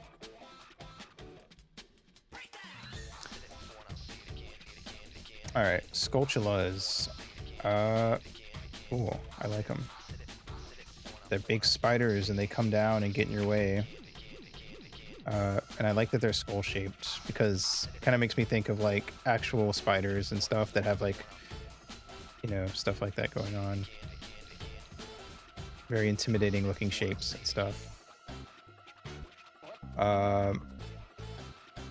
The fact that you need like specific items if you want to hit them from the front, otherwise you gotta wait for them to turn around is fine, because it also teaches you that if you hit them while they're facing away from you with a Deku Nut and stun them, it's really if you're having trouble getting them normally, then it teaches you, you know, to use your Deku Nuts for that.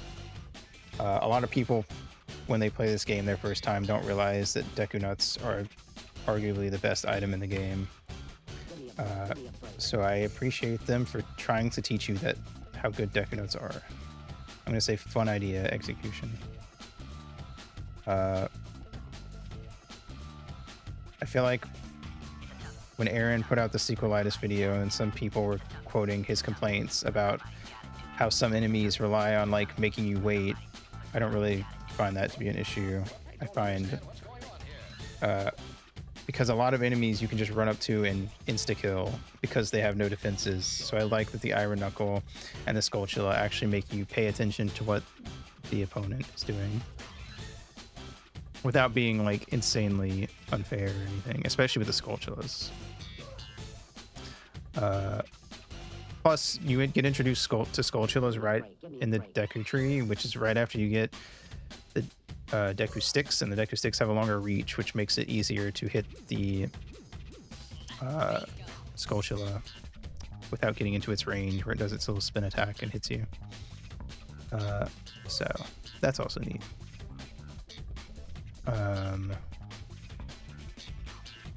All right, we'll do one more and then we'll take the next break. Okay. So it's not super clear from this model, but anyway, Skullwalchula. These guys don't hang down from webs; they only go on the wall. And my favorite thing about these guys that I think a lot of people also don't really pick up on a first playthrough, because you get the slingshot to deal with them, and you kind of just assume you have to kill them, because if you try to climb past them and they're facing you, they'll charge you and knock you off the wall. But you can actually sneak past them, which I feel like a lot of people don't realize. And I think that in and of itself is very neat, the fact that you can sneak past them if you want to. But they're also, I think they're, especially in Deku Tree, they're very good, like, hey, don't go up there yet. You need to go to over here and get this item first. It discourages you from like doing things out of order, but you can technically go up there first if you want to. And there's an area in the second room of the basement you can't advance through without the slingshot. So if you do that and you manage to get into the basement before getting the slingshot, they don't let you keep going and get like soft locked or anything. I don't understand what's going on here. Which is cool. Anyway, they're neat. I don't know. I like that they just hang out on the wall and just kind of shuffle around. They're easy to deal with, so it's not a big pain or anything. And I like that you can sneak past them, because they could have just made it so that you can't sneak past them to force you to have to shoot them. But the fact that you have the option is very cool, in my opinion. Anyway, all right, I'm gonna take a break and then we'll be back.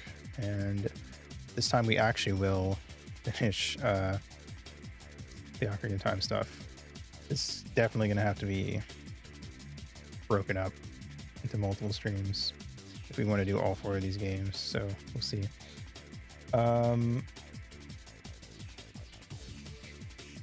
But yeah, Kirby.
Oh, a Haito.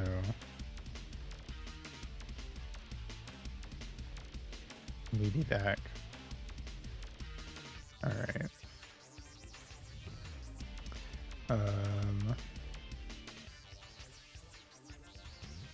Wop. All right. Next up is the Skull Kid, which is only an enemy when you're an adult, because they only like the Kokiri, which, you know, fair enough, I guess. I don't know. I think I really like the idea of the Skull Kids attacking you as an adult because they're so nice to you when you're a kid that you almost kind of feel it really like lays in that like feeling of like being an other that comes with returning to familiar areas as adult Link. Like you really genuinely feel like betrayed when these Skull Kids attacks you because they're so like chill and you can like do little side quests for them as a kid. I'm gonna put them in top tier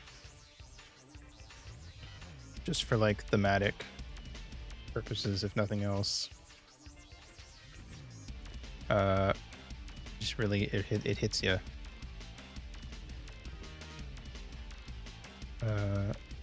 But this isn't about the hero of time's trauma, so I'll leave it at that, I suppose. All right, spikes, another enemy built for fighting underwater. These guys are a lot more annoying because they're very finicky about when they want to swap between spike form and their damageable form. Sometimes they'll just constantly keep getting back up every time you knock them out of spike form for some reason. I think they're just like a less interesting enemy than the shell blades. But they're not like terrible, so I'll put them in meh. It's also just not an interesting design. I know it's like a metal sea urchin thing that rolls around at you, but I don't know. I guess maybe they thought it looked really cool because it's like metallic looking and it was, you know, the N64, so if that was more impressive then. Why is this spiked? I don't get why this enemy list I have on the wiki lists all the traps as enemies. It's very weird. The spiked log trap does not count as an enemy. It also, I can just backflip over it, so like it literally fucking can't do shit to me. I don't remember if you can backflip over it in the 3D version or not. Anyway, stall children. They're not actually children, so it's kind of a weird name.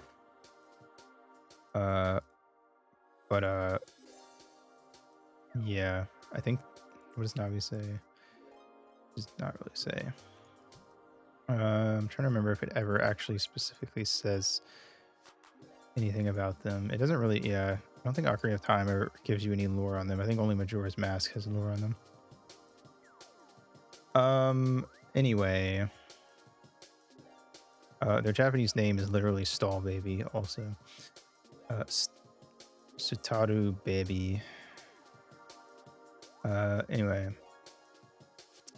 They scare the shit out of you if you are outside when you're a kid in Hyrule Field. It's very interesting to me that they don't spawn on the road. They only spawn when you're off the road. So again, it's another enemy that really like gets you for going off like the beaten path. But they always, when I was a kid, they made the run to Hyrule Castle for the first time super scary because I didn't know how to get there before nighttime as a kid. So I would always, if you come out of Kokiri Forest and go to the right towards the lake, there's like a big pool area. And if the stall children spawn in the water, they instantly die. So I would hang out there until I would go straight there and just sit there until the next morning, because then I had enough time to run to Hyrule Castle before they would hurt me. So they're very effective. I wish they popped up when you were an adult, because again, I think it's lame that Hyrule Field is so boring as Adult Link, but it is what it is, I guess. I think it's a good enemy. Fun idea. Execution. Also, if you kill 10 of them, a giant one appears, which is kind of freaky and cool.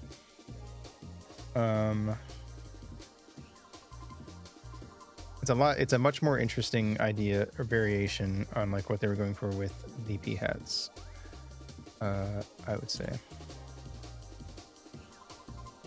Anyway, now we have these Stalfos, which are, I guess, bigger versions of what, you know, Stall Children, I guess. And these guys have actual sword and shield, so they fight more similarly to Link. They do be a little silly looking.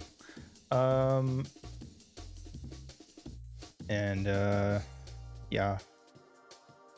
It's the closest thing you have to like a mirror match until, you know, the water temple, I guess. They're pretty tough. I don't know. Like if you don't know how to deal with them, these guys can be really rough to fight, especially because they like to make you fight two at once.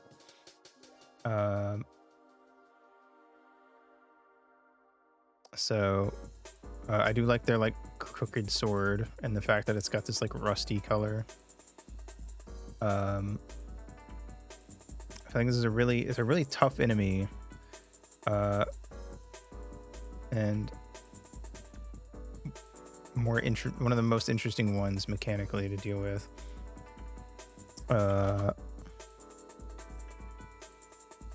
So I would say,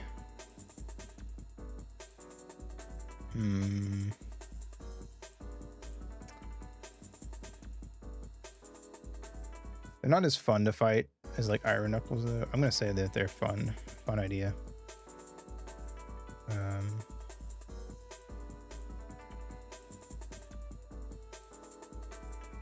They do pop up in one section in the Shadow Temple where you can make them like walk off the edge, which is funny. Anyway, next up is the Stinger, which first appears in Jabu Jabu and also later appears in the Water Temple. Like a stingray thing that it will fly through the air if you make it jump out of the water, or in Jabu Jabu it like swims through like Jabu Jabu's meat, which is disturbing. And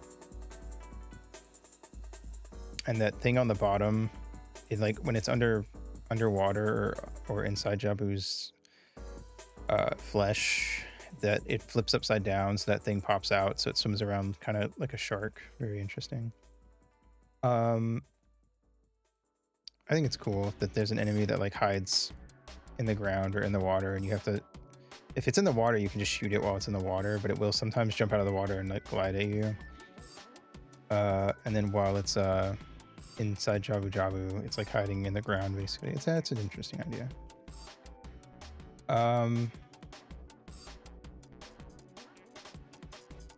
I'd say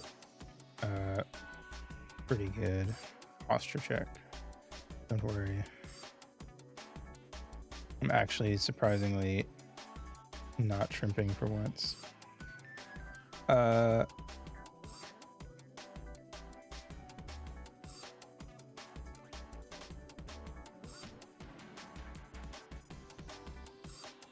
right, we're almost through the regular enemies. Oh wait.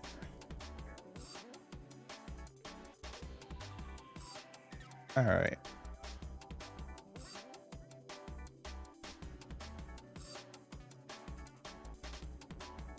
Next up is the Tail Passeron, or however you say it, which is like a weird hand thingy that like has electric bubbles on it. I really don't know what the hell it is, honestly, but it's an interesting idea. If you hit the tail thing, it dies, but it also damages you. They only pop up in one spot. So they're very strange little guys.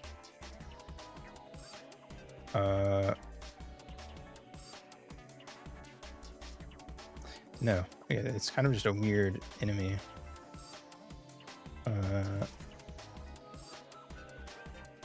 I'd say meh, I guess. Like, it's kind of interesting, but also only really interesting in the fact that they only have, that you don't really see them, I guess.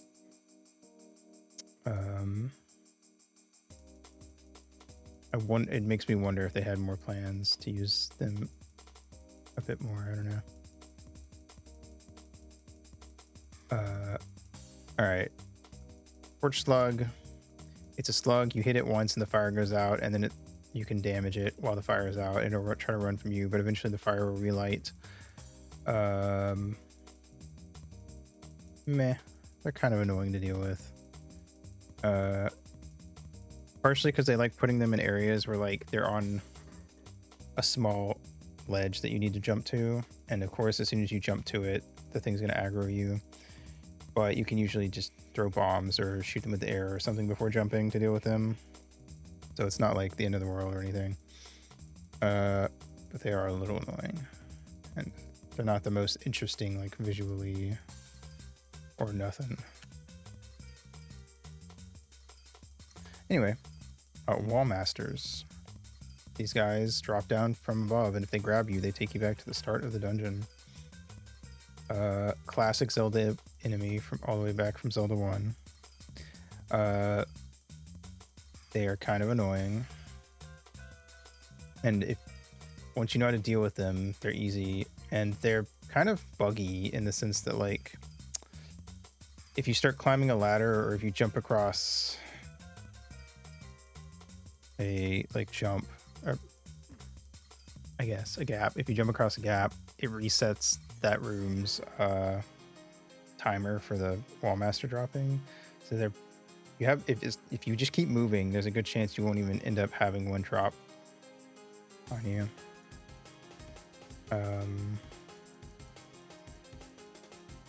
But it is also really annoying to get reset if one does get you. So, know. All right. Next up we have the white bubble. It's a bubble, but it doesn't have like a fiery aura around it. It just floats. And yeah. Why? What's even the point of these guys? Why have 4 variations of the same enemy that all 3 of them do the exact same thing, basically? I guess to be fair, the white bubbles move differently. They like spin in place and then fly at you. But it just seems kind of weird and pointless to even bother having them. I don't know. I don't get it. Anyway.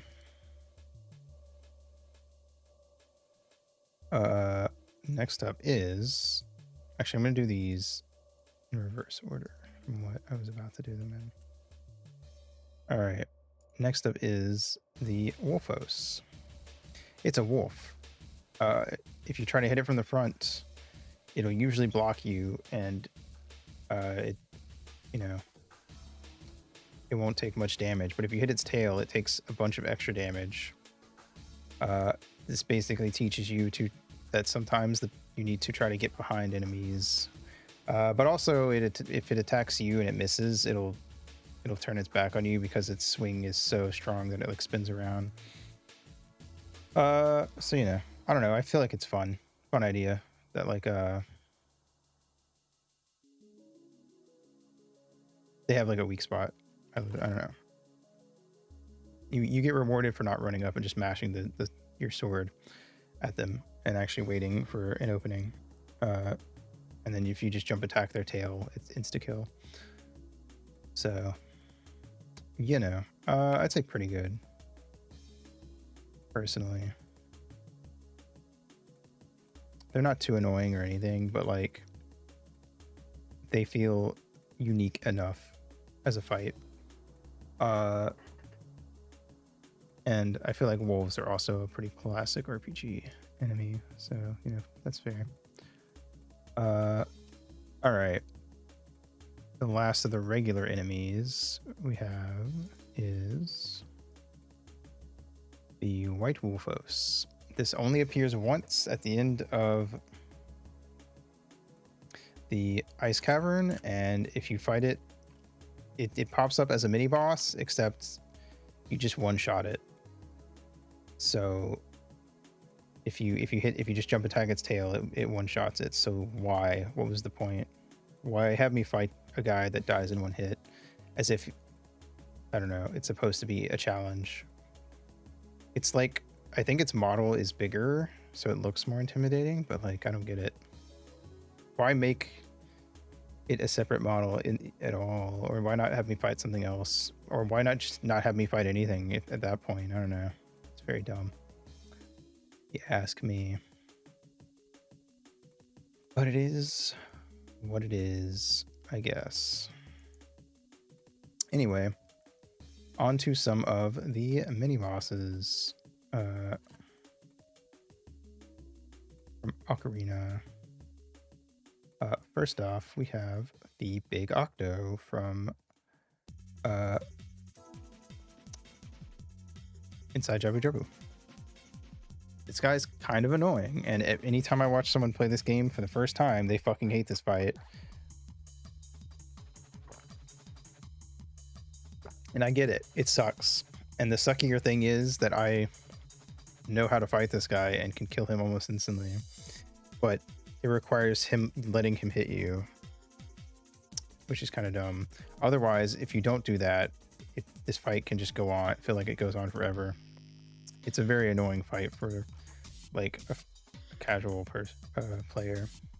So I'm just gonna straight up say this sucks, because either you know how to fight it and it's just like super fast, or you don't and it's fucking annoying and you hate it. So also when it shows up, it's like kind of implied that it eats Ruto, even though it doesn't.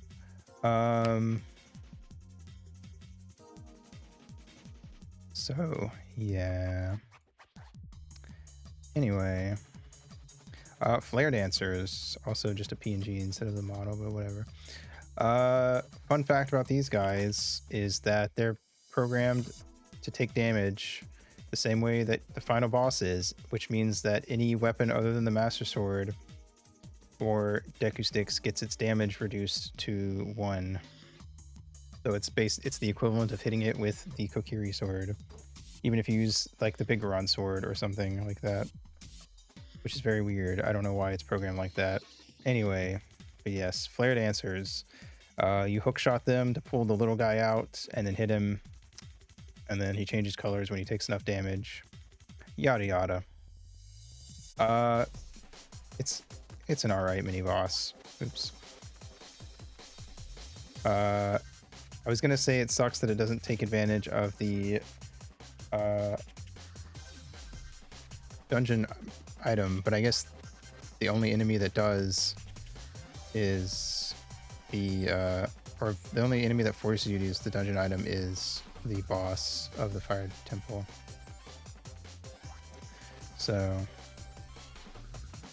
but yeah, I don't know. It's kind of interesting. I don't know. I'd probably say it's meh. It's not like the most interesting fight. You also have to fight 2 of them, so it does kind of have that like, why do I have to do 2 of these in the same dungeon kind of vibes. I don't know. All right. Anyway, next up we have the Water Temple mini boss, Dark Link, which is an iconic encounter. I think everyone would agree. The best part of the Water Temple. The fact that he starts off not being very aggressive and kind of lets you come at him first, but then starts getting more and more aggressive over time. And the way he mirrors, he can be very annoying to fight, but it's also a very interesting, fun fight. And his introduction is very cool. I feel like this is one of the most memorable moments of Ocarina of Time for a lot of people. So, and definitely, I don't know how many people specifically ship Hero of Time with his Dark Link, but it led to us getting other versions of Dark and Shadow Link in other games that got shipped with Link a lot. So, you know, specifically thinking of the Four Swords Dark Link, how he gets shipped with Vio a lot, the purple Link, which is very valid if you've read the manga.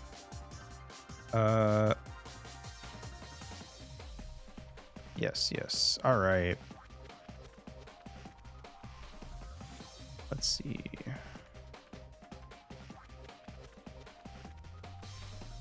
Next up is another memorable mini boss in that it fucking terrified every kid that played this game. It's Dead Hand. I feel like seeing it in a PNG does not do it justice. The way that this thing wriggles at you with its mouth hanging upsettingly widely open is an experience for sure. It's also similar to the Redeads. When you kill it, it doesn't immediately disappear. It falls over and twitches before just slowly fading out, which is, you know, cool or upsetting depending on who you ask. Worthy of a legend. I also like that you fight one of them as Kid Link and one of them as Adult Link, because obviously fighting it as Adult Link is a lot less scary, and it's kind of a fun, because they're in separate dungeons and not, you know, like Flare Dancer where you fight two in the same dungeon. When you get around to fighting it the second time, it kind of gets to like go crazy on it, which is very satisfying, I think. All right, now for the bosses of Ocarina of Time.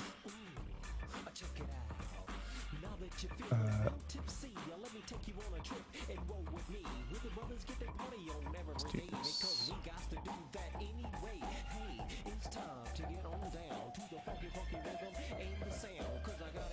Funky rhythm and the sound. Agoma! This definitely, I think, scared a lot of people as well, first time. I really love that when you get to Goma's room, it's just like super dark, and the only way to activate the fight is to look up at her.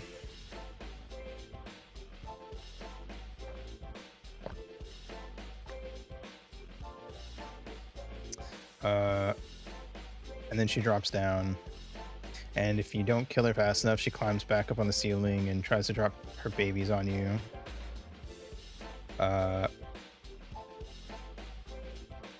Very freaky first boss, I would say. It really kind of sells the whole thing of like why the Deku Tree was like, all right, you need to gather up your courage before you go in here because shit's fucked. I think Goma's a really good first boss. It makes use of 3D space really well by having her climb up on the pillars and the walls and forcing you to like look up and aim at her with a slingshot to knock her down. She has the babies she spawns if you're too slow, which makes the fight a lot tougher on a first go through, because you're probably not going to be able to stop her from doing it the first time while you're still getting the hang of the game. But she also doesn't have a ton of health either. But she also isn't one of those bosses that you just hit them a specific number of times like some Nintendo games do. So can be a pretty tough first boss if you're having trouble getting a hang of the controls, but otherwise, you know, ironically so easy that I can do it blindfolded, but on a first go through, not so much. Anyway, King Dodongo has a similar thing where like once you know what to do, it's baby mode, but when you first get there and he starts breathing fire at you and rolling around, it can be really intimidating trying to like get in there to throw the bomb in his mouth. But like I said, thematically, when we were talking about the Dodongos earlier, the fact that you get to meet the King Dodongo at the end after fighting the babies and the regular sized ones is very cool. To me, and just the idea that there was once an even bigger Dodongo whose skeleton is inside the cavern is also just cool. But anyway, because Dodongos have been around since Zelda 1, but getting to fight a King Dodongo, I feel like for people who'd been playing Zelda since Zelda 1, getting to this fight was probably like super cool, because normally Dodongos are only like, you know, maybe twice Link's size generally. So now you get to fight this gigantic one who rolls around and breathes fire and everything. Very cool fight.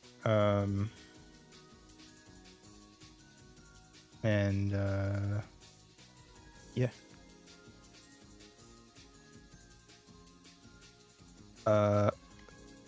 Worthy of a legend. I like the first two dungeons in this game, I think, are both just very good at like acclimatizing you to what the game wants you to do and whatnot.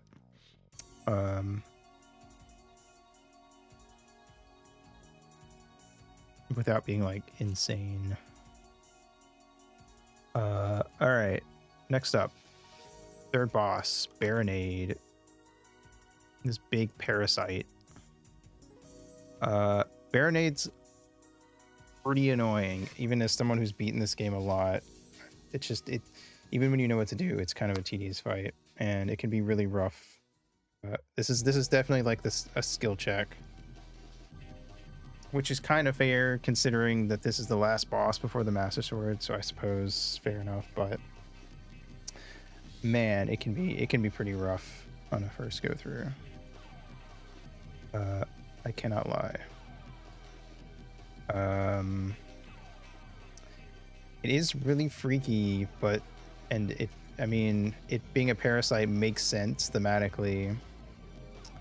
I'm gonna say pretty good. It's got a really cool design, and the fact that it uses the Beery to shield itself is cool. It kind of ties the Beery in with itself and adds some like depth to the lore and theming of the dungeon. But man, I cannot lie, Baronade kind of is a pain in the ass to fight, considering it has like 1, 2,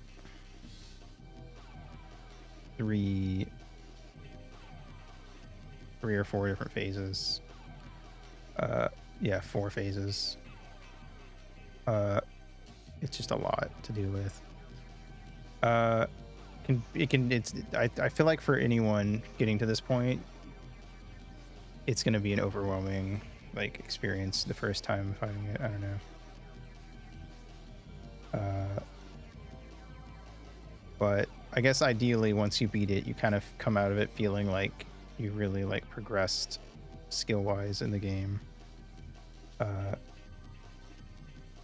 So you know, it is the first boss fight that actively puts pots with healing in the room though, so they were at least aware. And it's also the first dungeon that lets you get fairies. Don't worry, I believe in you. You'll be able to beat it. There's fairies in the dungeon. Just make sure you get some fairies in a bottle before you fight it. It's not, because you can get fairies into Doggo's Cavern, I forgot.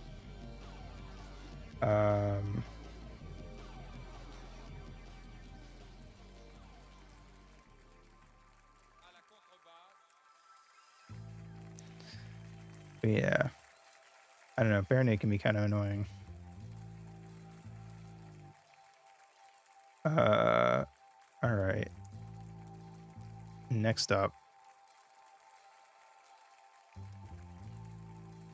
an enemy who has gone on to become a classic recurring enemy, Phantom Ganon. The culmination of everything you learned from fighting the Poe, except Meg, I guess. Well, no, Meg, that's gonna...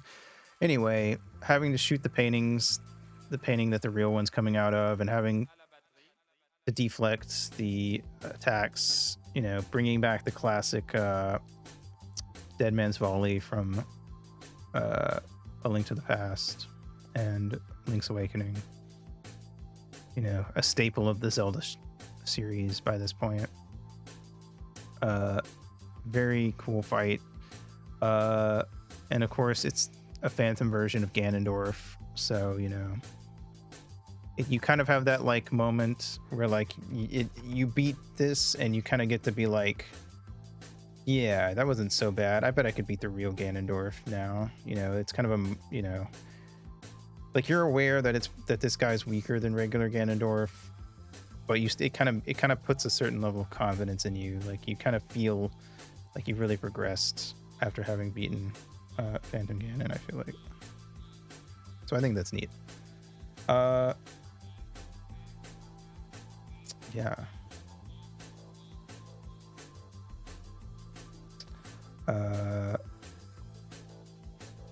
All right. Next up is Volvagia, the dragon. Volvagia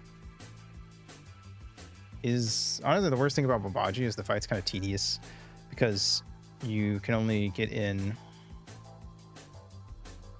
one good hit per round.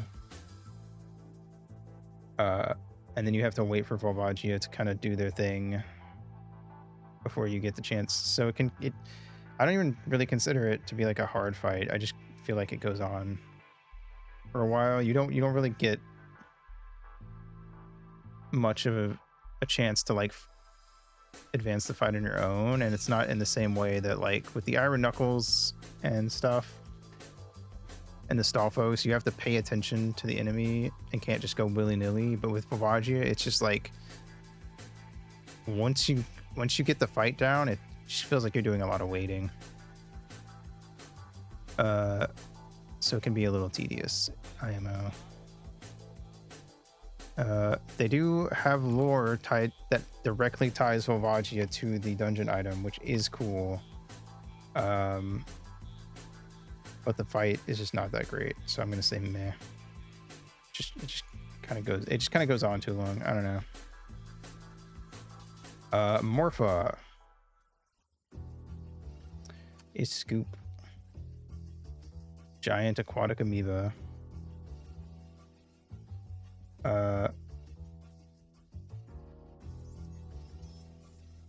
Grabs Link, throws him around.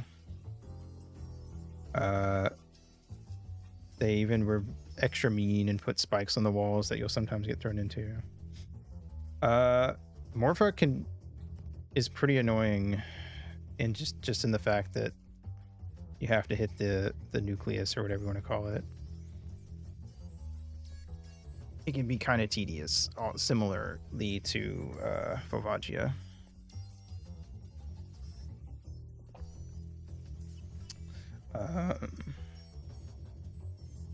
I really think it just depends on like your time with this fight really depends on how you are with the hook shot by this point. Which this is definitely a fight that gets easier in the 3DS version, I would say. I think the aiming is easier to do, especially if you use gyro, because you can move very fast using the gyro controls. But even if you don't, I just think that aiming feels a bit nicer, especially if you played this on any version of the original Ocarina of Time that isn't the N64 or the D-Comp, because the aiming is worse on all the other versions. So yeah, definitely a better fight on the original version or the 3DS version. A lot more annoying if you're playing on like GameCube or Wii Virtual Console or something. But kind of annoying. I don't know. And since it's another fight that can, like, if you're good at dodging Morpha but bad at hitting them, it can go on for a long time and be pretty annoying. So I'm gonna put them next to Volvagia. Also, let me combine these.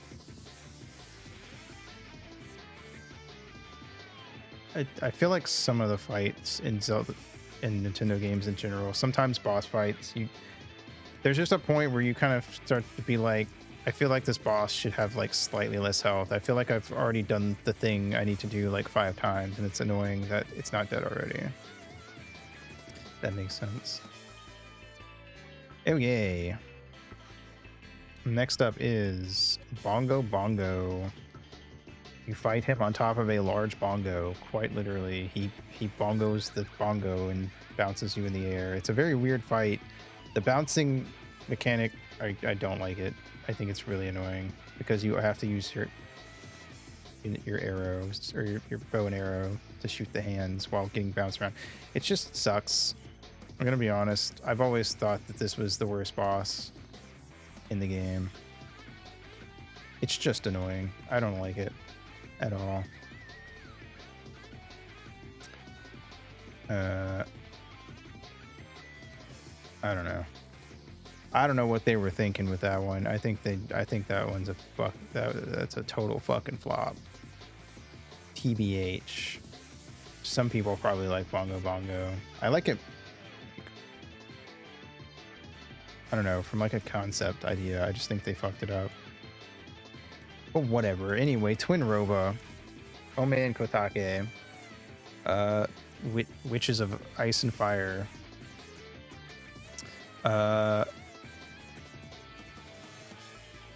They have other Twin Rova listed here.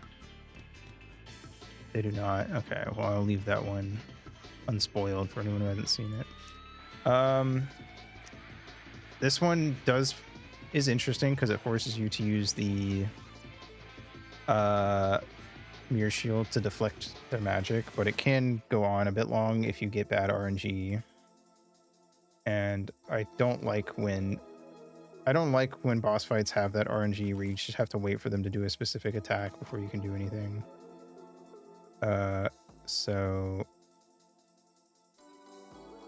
But it's hard to say because it can be really fun if you get good RNG and it goes by quick. But it can be really tedious if it doesn't. So I'm gonna put them in meh. All right. Next up is the man himself, Ganondorf. Not too. It's not a really hard fight if you're decent at the Dead Man's Volley. I'm not, weirdly. You'd think I would be. I feel like I've always been bad at. I've seen people who are way worse at Ocarina of Time than me do way better at the Ganondorf fight. I don't know why I'm so bad at it. I genuinely think that for some reason when I play video games, I have trouble sometimes gauging like distance in them, even though I don't feel like in real life my depth perception is any worse than anyone else's, but in video games it feels like it is for some reason. But other than that, it's just kind of like knock the attacks back and forth and then shoot him and then jump in and smack him around a little bit. It's the one fight where you can't use Navi, which is like weird because it's supposed to make it harder, but the Dead Man's Volley with Ganondorf is easier than it is with Phantom Ganon, which is weird. So I don't know. It's pretty good. I mean, it's a big fight. It's very climactic, and you know, all that jazz. Anyway, and finally, you have Ganon, Beast Ganon, whatever you want to call him. Big man, 2 swords, very intimidating. This is one of those fights. It's kind of like Ganondorf. I have trouble with Ganondorf, but a lot of people think he's easy.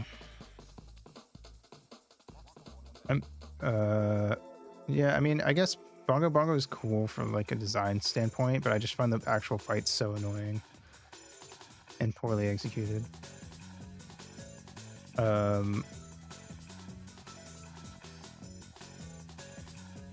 also just don't really get how it its bongo theming plays into anything going on with the Shadow Temple.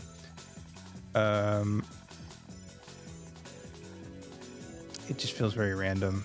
Anyway, but yeah, I don't really find Ganon. I find Ganon to be much easier than Ganondorf, but I feel like a lot of people have the opposite thing. I figured out on like my first playthrough of this game as a kid that you can roll under his legs to get behind him, and that makes it a lot easier. So maybe that's why.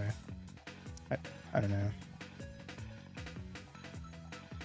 But it's a pretty fun fight. I think my biggest complaint is that it's kind of long. But I guess it is the final fight, so I'm gonna say it's also pretty good. And that is every one from Ocarina of Time. Wow. All right, I'm gonna just have them all be separate lists instead of one big tier list, I think. So let me slap this on here.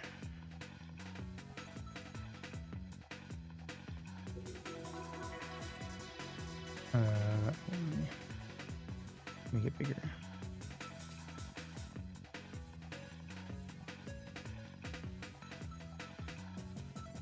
There we go.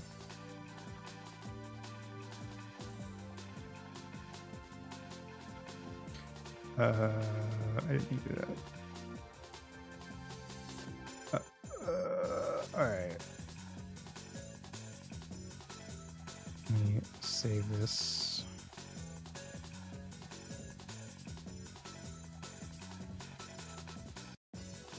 All right. Bam.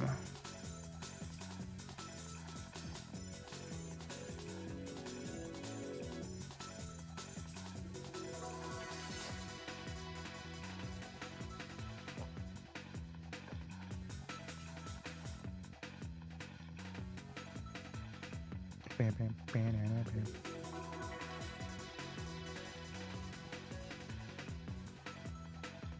Gotta wait for that. Okay, cool. All right. Now let's get rid of all this shit.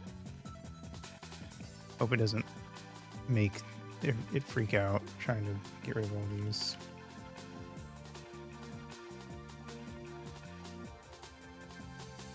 All right. Okay. Let's get started on the Majora's Mask enemies, I guess.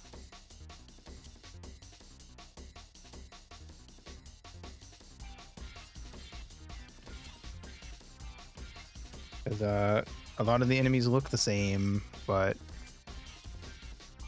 execution-wise, not at all. All right. Let me get rid of all these real quick.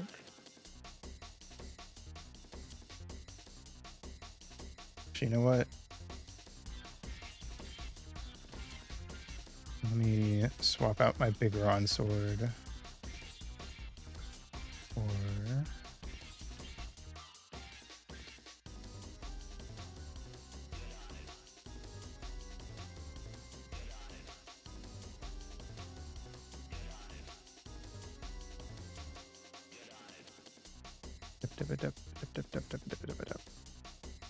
all right.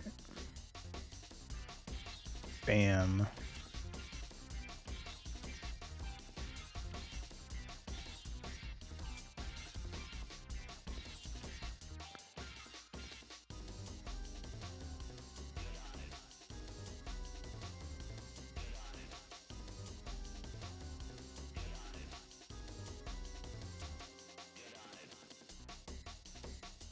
All right. Now we're in Majora's Mask mode. All right. Let's go. So, all right.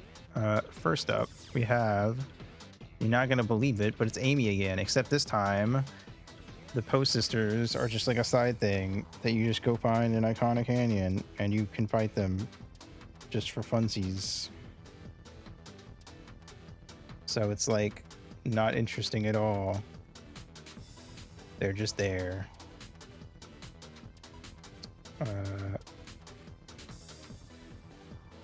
So I'm not gonna say why, because I get why they're there, but I'm gonna say meh because it's boring.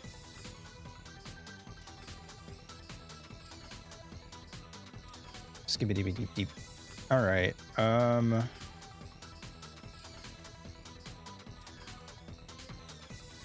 Next up, we have, you're not gonna believe it, but it's the Armos again.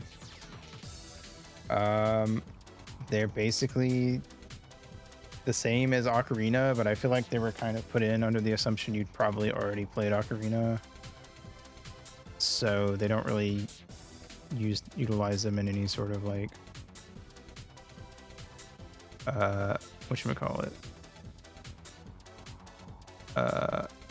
tutorial-ish way, the way they kind of do with Ocarina. I guess they don't really do that much at all in Majora.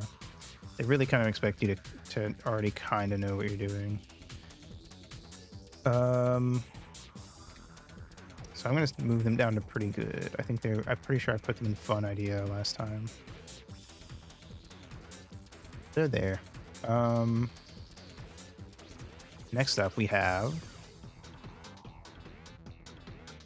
Bad Bat. It's not a Keese. It's called a Bad Bat. It is considered a separate enemy. I don't know what the point is there. So I'm gonna put you in the Y category. Why are you not a Keese?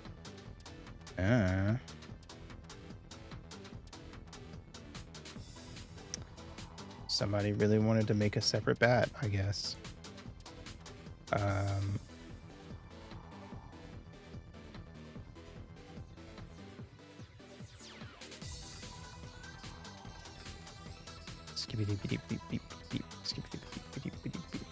All right. Next up, we have the Beamos.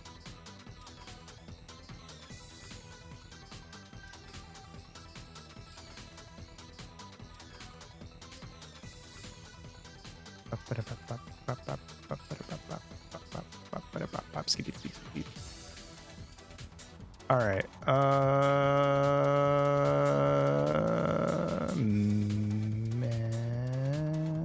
They're easy. I feel like they're easier to deal with here, only because you get Blast Mask. But other than that, I don't know. Meh. Actually, no. I'm putting them back in Y because I still don't get why they look like that.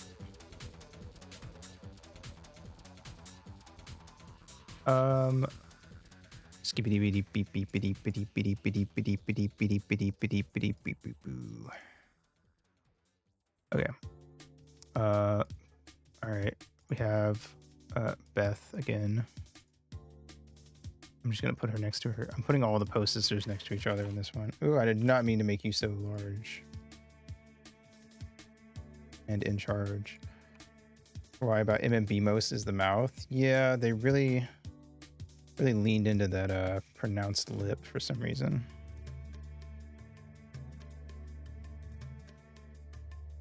All right. Meh. They're there. I don't know. Okay. Next up we have Big Octo, which is a totally different guy because these guys are water-based as opposed to the Big Octo that chases you around in whatchamacallit.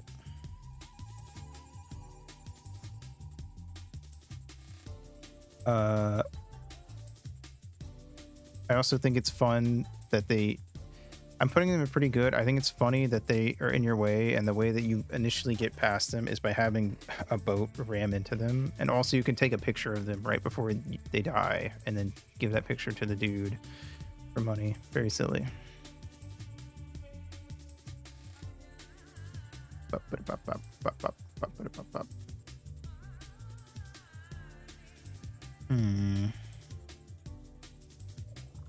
The Big Po. I don't. Oh wait, the Big Po is just in this game is just the. It's like a boss, right? I don't think you ever see a Big Po outside of the boss one.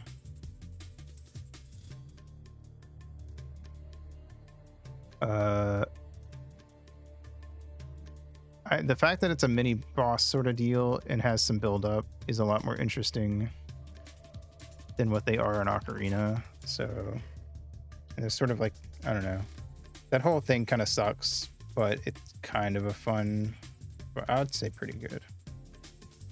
The Poe itself is fine. The having to guide Dampé around is a little annoying, but that doesn't really have anything to do with the fight itself.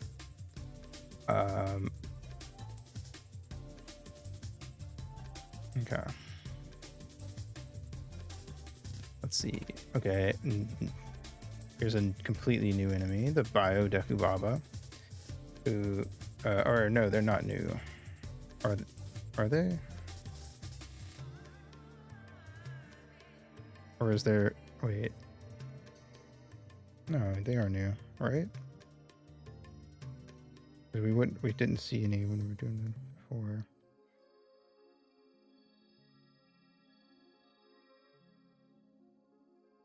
There's like one thing, like one spot. I can't remember if I'm like Mandela affecting myself for Ocarina in one of the grottos, or if that's a Majora's Mask grotto that I'm misremembering. Anyway, these guys, they're on the bottom of these lily pad things, and when you cut them off, they'll like scuttle around on the in the water. They're kind of freaky, honestly, but I think it's a cool variation of the Baba. So I'm actually gonna put them in fun idea / execution.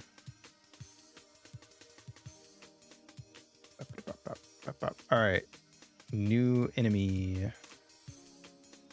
I like these guys. It's just a little guy. Kind of reminds me of can't remember what it's called, but the little black Digimon that Agumon comes from. I'm looking up. Like Botamon or something.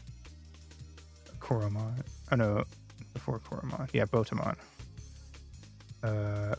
Here, I'll just copy this image. This guy. It reminds me of him. It might be based on the same thing, honestly. I don't know. I like these guys. They're kind of cute. And also, they're a little annoying to deal with unless you're in Deku form. But then if you are in Deku form, you can just spin around. And then they're pretty easy, actually. I kind of like that I like that there are enemies that are way easier to deal with in Deku form. I'm gonna say pretty good. I don't think they're not very annoying or anything. They're cute.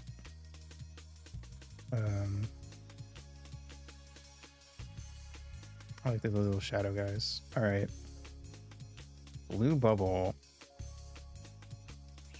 Like I said earlier, they have more going on in MM because they curse you and don't let you use your sword for a time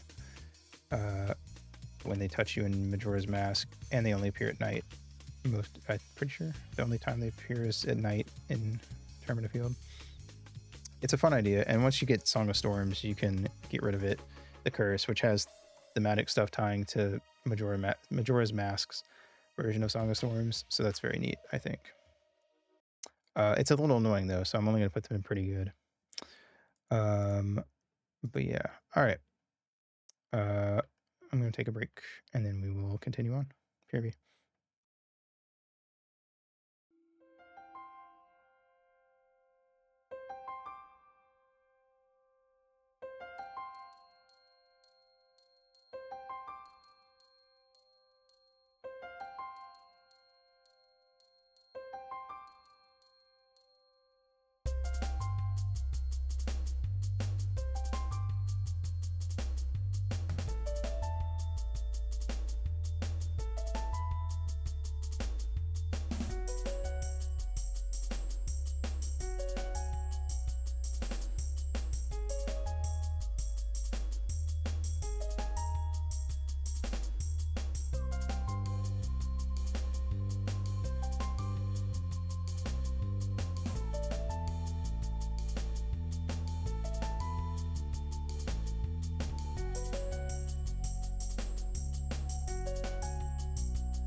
Oh, I do.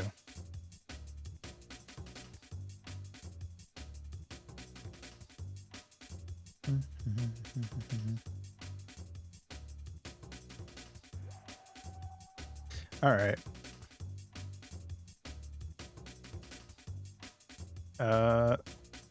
We have a recolor who's basically useless. I'm pretty sure. I don't remember. I don't even think the blue choo-choo specifically drop anything. Hold on. They do not contain any items. It's literally just there to be frozen by you. Which is weird because why couldn't they just program... Why not just program every type of choo-choo? I guess because it being a blue choo-choo specifically is supposed to hint that you're supposed to freeze it, but I don't really see the point of making a new color thingy just for that. Poisonally.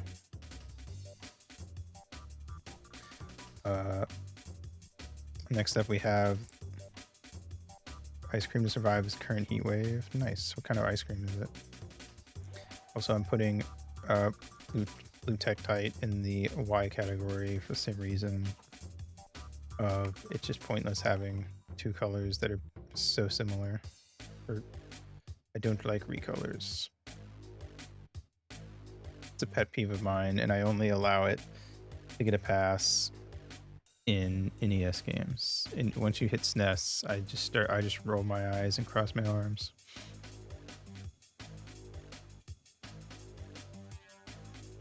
I just don't see the point of even bothering with the recolor, if I'm being honest. I don't know. Once you hit like SNES era. Anyway, Death Armos. These guys are weird because they try to like stomp on you and slam into you. And they're made so that I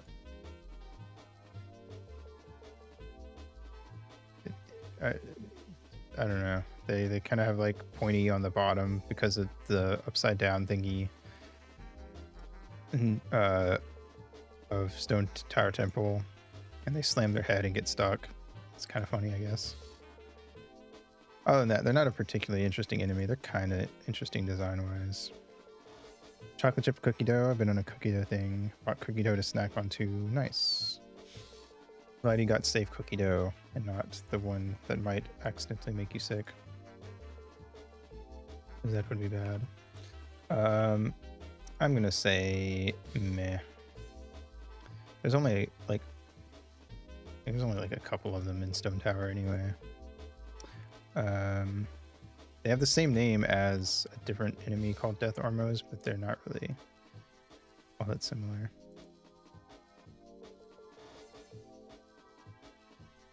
All right. Next up, we have an enemy that that scared me and a lot of other people. The Deep Python. You have to go and fight a bunch of these, and they're massive, and they come out of these holes in the walls and scare the shit out of you. It's the same scary in the same way that the eel from Mario 64 was, or the whale from Spyro 3. Evil. It's also not very fun to fight once you know how to actually deal with it. It's kind of just tedious. So I'm just gonna go. I'm gonna put it in this sucks. It terrifies. If you're a kid, you're terrified, or if you have thalassophobia. If you're not scared of it, then it's just boring to have to go through them all of them one by one. All right. Back to the Deku Babas.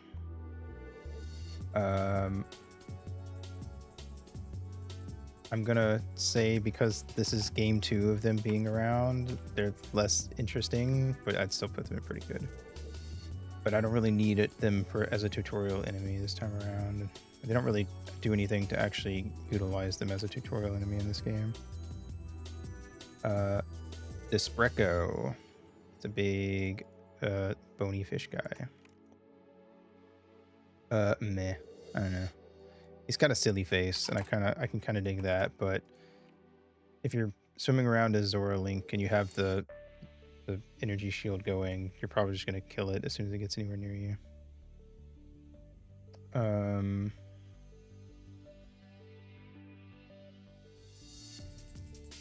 Let's see. Next we have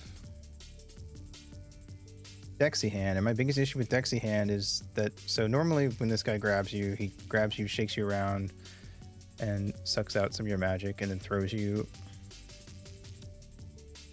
But you're required to get grabbed by one in Stone Tower Temple to get one of the keys, and it's really annoying. So I'm just gonna say, for that reason alone, I'm putting it in This Sucks.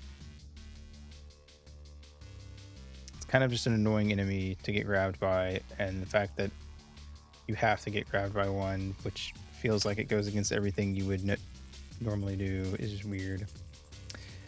Anyway, Dinalphos. They're so fucking easy to kill if you know that you just need to bum rush them and just don't stop swinging. So, meh. They can be intimidating, for sure, on a newbie, but as someone who's played this a lot, they appear and then I kill them nigh instantaneously. Anyway, Dodongos. They're also in Majora's Mask a little bit. They are quite large in Majora's Mask. Meh. Them being big actually makes them easier to fight, in my opinion, because it's a lot easier to get their tail where it's vulnerable. Actually, hold on. Do this. And they're not really any different. Yes, everyone have a hydrate.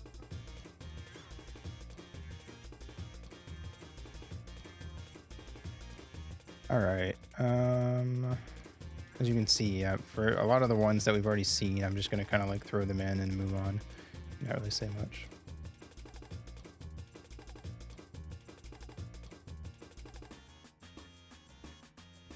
Alright, new enemy type, the Dragonfly. These guys try to shock you with their tails, but if you get them when you pop out of the Deku Flower, it's an insta-kill. So they're not too bad. They can be a little annoying to kind of like lure over to you.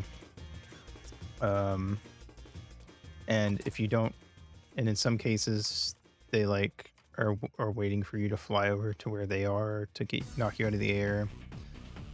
I'd say pretty good overall. I like that there's something to challenge you for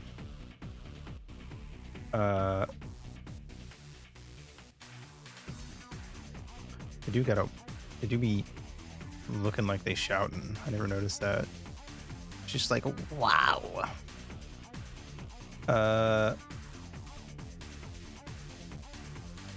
Yeah, it's pretty good. They're pretty easy to take care of once you get the bow, though, from Woodfall. So they're not particularly hard or anything.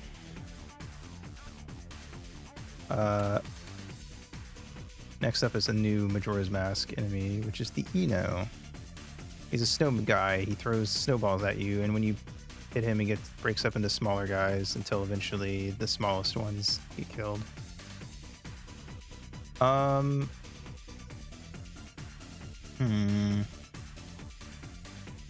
Meh, they're pretty easy to just kind of ignore most of the time. And it doesn't really feel like it's worth fighting them, really.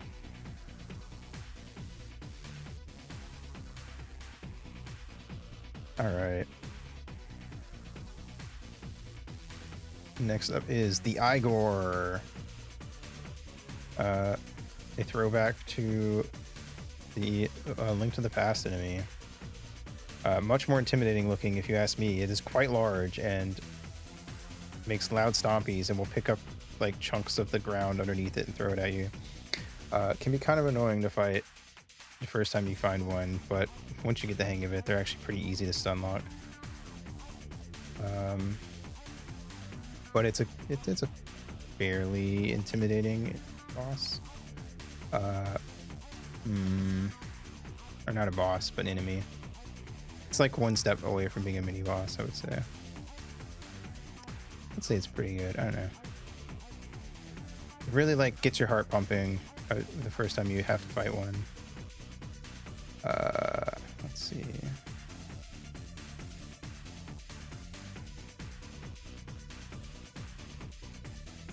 Fire keys.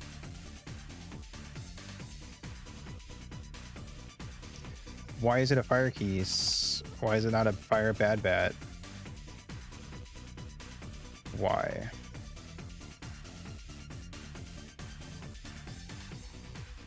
And merge all these.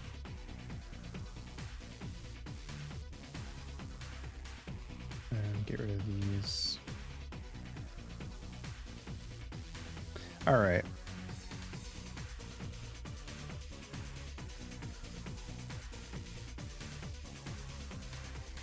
Lore Master returns again. This time you actually get to see it with the little guys. Meh. It's kind of annoying to deal with, but not like particularly interesting or anything. Same reasons as before.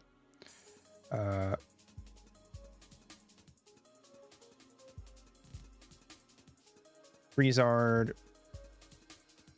They're actually less interesting in this. They don't really do much with them except put them in a couple rooms and make you kill them to like get a chest and stuff. So meh. Their execution in Majora's Mask is just less interesting overall, sadly.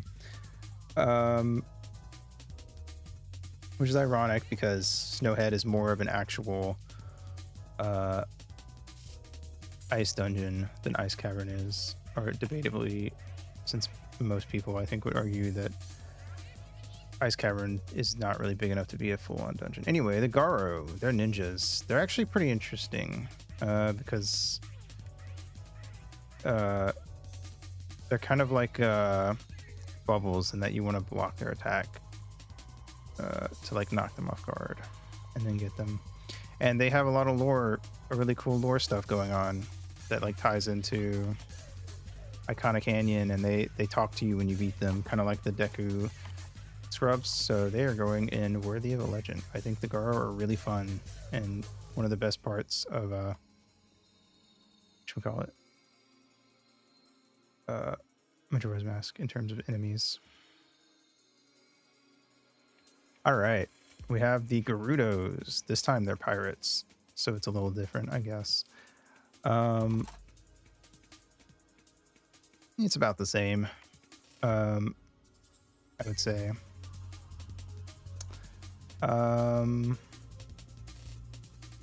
There's a really weird thing you have to do where you have to sneak a picture of one of them for a guy to get a seahorse, but yeah, I don't know about that one. Anyway, yeah, I'll say pretty good. I don't know. They're not as tied into the main plot as they were in Ocarina, but they do have like their own side thing going on. All right. Next up is Ghost, as they're called on here, but them/they, as they're referred to in game. They are part of one of the coolest side quests in the game.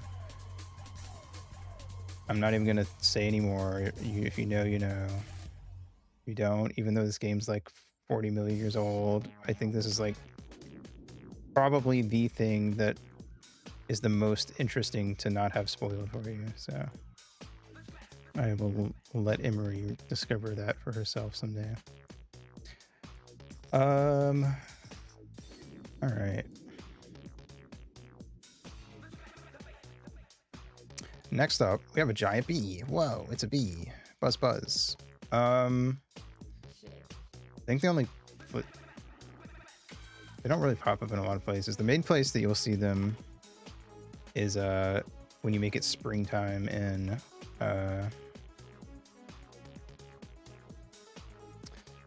Fucking the mountains. I'm gonna say pretty good because it's a bee and that's cool, but they don't really have a lot of interesting stuff going on. Is a bee. Ito with a bee. Imagine. I mean, if you weren't actively playing through Ocarina of Time, I wouldn't. But the fact that you're actively going through the Zelda games, it's like, well, I'm not gonna spoil it if you're just gonna play it anyway.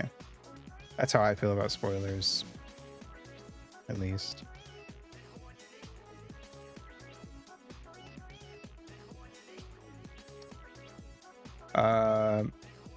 Like if someone's like, hey, I'm gonna go play fucking, it could be like a game where like arguably the story is so basic that there's nothing to spoil, and I will still like be like, oh well, if you're gonna go play it, then I'm just not gonna tell you anything unless you specifically like want me to. But anyway, Gyvdos, they're way more interesting in Majora's Mask. They have like actual lore and stuff to them, and there's a guy who's researching them. There's a lot of cool stuff going on. You can shoot them with a fire arrow to burn the wrapping off, and they just turn into a re-dead. Way more interesting, so much more. I fucking love the Gyvdos.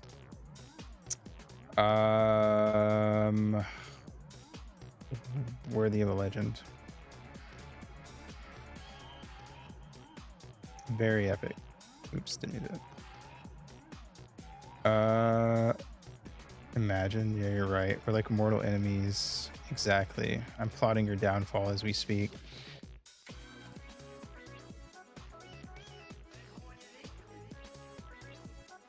Teehee.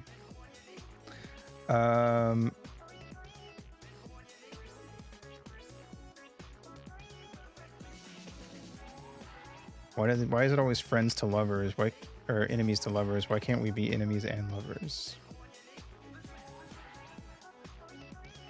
Kismesis. Why did I do it like that?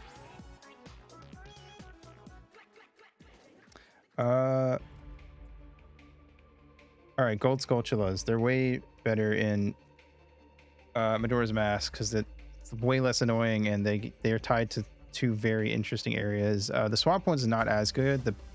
The oceanside Skulltula house is like a must, even if you don't like doing side quests. For Majora's Mask, I think it's worth doing for like all the weird little the bits of like storytelling and stuff, and environmental storytelling, and actual characters saying things about the place. Very interesting, very fun. They did a lot with it, and I appreciate that. They did a lot more. Fun idea execution for Majora's Mask Gold Skulltulas. Let's see. Skibidi beep beep. Let's see.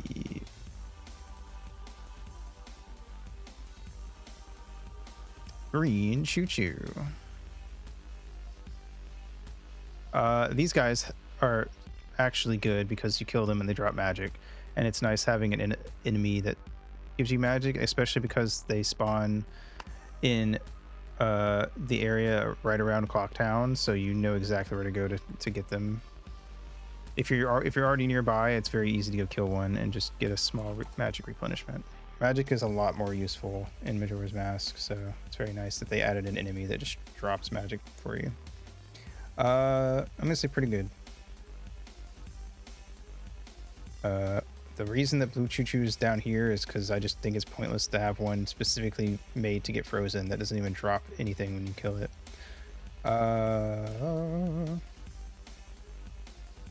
Gways. The main reason, so I'm going to put Gway in pretty good here, and it's because of the Gway that flies around right outside of Clock Town, and the fact that it reacts when you play music for it is very cool and fun. I don't know, it's a neat idea. I like when they do stuff with enemies aside from just having an enemy there, you know. They did more interesting stuff with some of the enemies in Majora's Mask, I feel like. Even the ones I don't like, I feel like they had a very specific purpose for a lot of them. There are a lot of enemies in Ocarina that feel like they probably wanted to do something with them but couldn't think of what to do, or something got cut or something along those lines. So, and they're just kind of there. Anyway, hip loop. These guys will charge you. They usually get put on like narrow pathways and try to knock you off. And later on, they might be listed as a different enemy, but later on they get little masks that you have to pull off with the whatchamacallit, hook shot. I'm gonna say meh, just because like they're not super interesting, but you know, they have a specific purpose that they serve in very specific places. Here, let me put on some more music.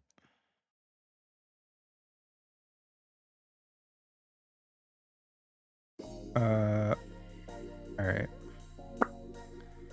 Yeah, they're kind of cute though, but they aren't interesting enough, I guess, is kind of my thing.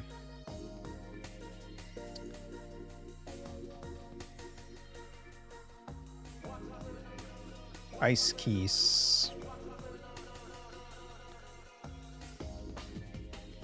How do I feel about ice keys? I don't like them.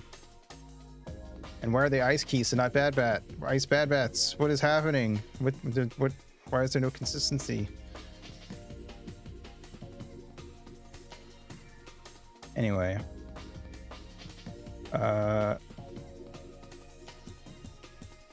Next up, Joelle. Meh. They just don't really.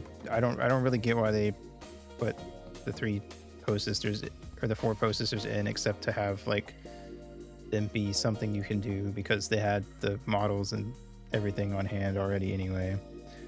So why not? I guess.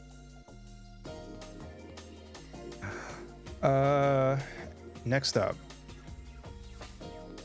is Keese, and to that I say, why are Keese and Bad Bats in the game? Go away. I don't understand. Pick a side. You get one or the other. Guys, come on. Whatever. Why?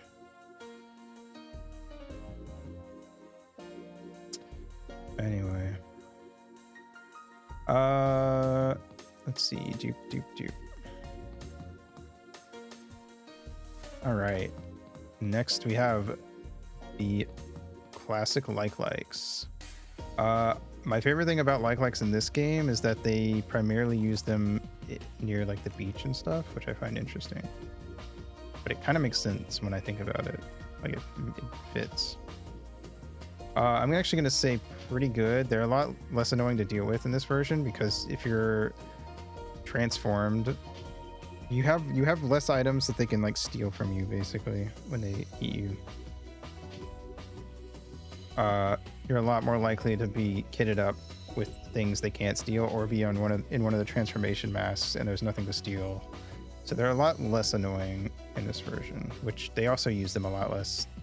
Or not a lot less. They're not really that many in Ocarina, honestly, but I feel like they use them less. I'm actually not sure if there are any that you run into if you only do required stuff.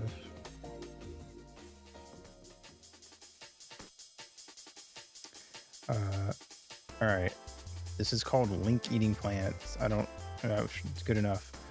I like these guys because if you jump on them when you're not a Deku scrub, they eat you. But if you jump on them when you're Goron Link, they try to eat you and they can't, so they die. And I think that is a really fun interaction that is really easy to miss.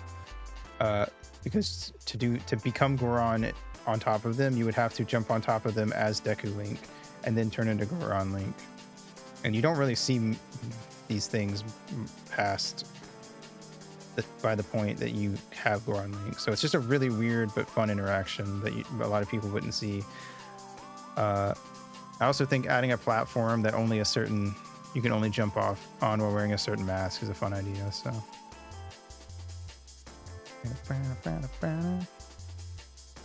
all right. Mad Scrubs in Majora's Mask are more interesting because they are the guards of the Deku Palace. So they actually have like a purpose as to why they're, you know, doing what they're doing and why they are where they are and all that. So I'm gonna say pretty good. They're not just guys who stand around and attack you and for no reason and stuff. So it's a little better. Bada bada bop. All right, Meg. Let me grab her and throw her in Meg real quick. Mega. Got her. All right.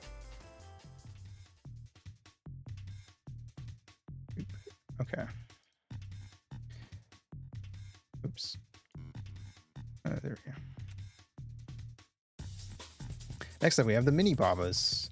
I guess these are like baby Deku Babas that haven't grown up yet. I think it's funny and cute that they're just like the little head poking out and they don't have a stem or anything. They're also cool because the Deku Babas that only stand straight up, you can only get Deku sticks from. The regular Deku Babas give you Deku nuts or Deku sticks depending on how you kill them. These guys will only give you Deku nuts. So I think it's really cool that like different versions will give you different things. I don't know, it's a very fun idea. And it is going in the fun idea execution category, unsurprisingly. Bum, bum, bum. All right.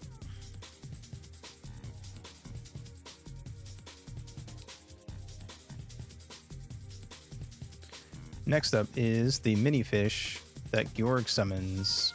And I fucking hate these things because they make fighting Georg that much more annoying. Well, kind of. I don't know. I guess if you know how to deal with Georg, they're actually not too bad. But I always found Georg to be by far the most annoying boss, so I'm putting them in this sucks. They make an annoying boss even more annoying. Georg is also going in this sucks when we get to the bosses. Don't worry. Let's see.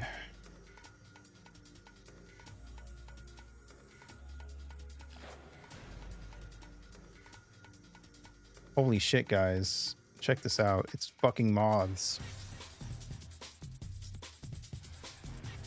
So if you haven't played Majora's Mask, there are moths that will chase you whenever you have a lit Deku stick in certain areas.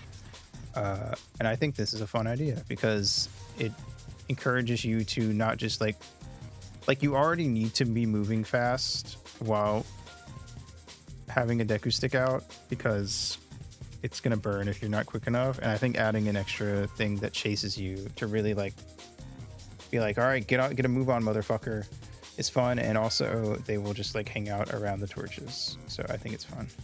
I'm not biased. Shut up.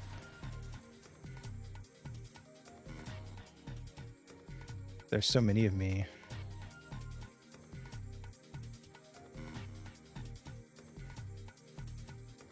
How do I know which one to shoot? This is a Nejiron. They look kind of like Gorons for some reason. Let me see if I can look at what Tado says about them. Hold on. Don't worry about it. Don't get too close to it. Sniff, sniff. It smells like gunpowder. I don't know why they look like Gorons, but they do. They just kind of come out of the ground and roll at you. And they're kind of annoying and they explode when they touch you.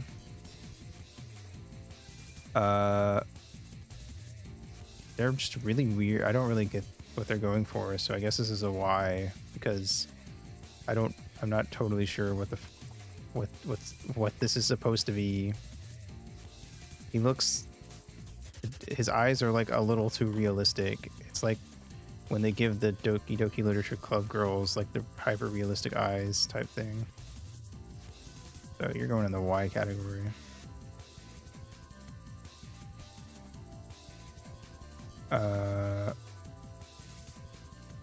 Let's see.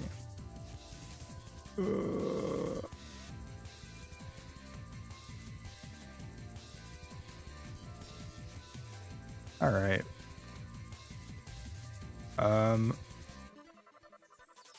Octoroks.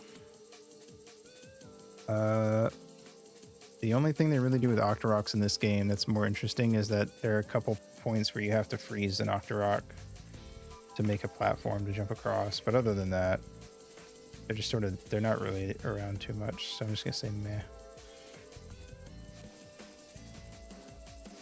All right. We got another bug. Adolwa's insects that he summons. I love the pattern on them. I really like Adolwa's fight. I'll talk about it a little in a second.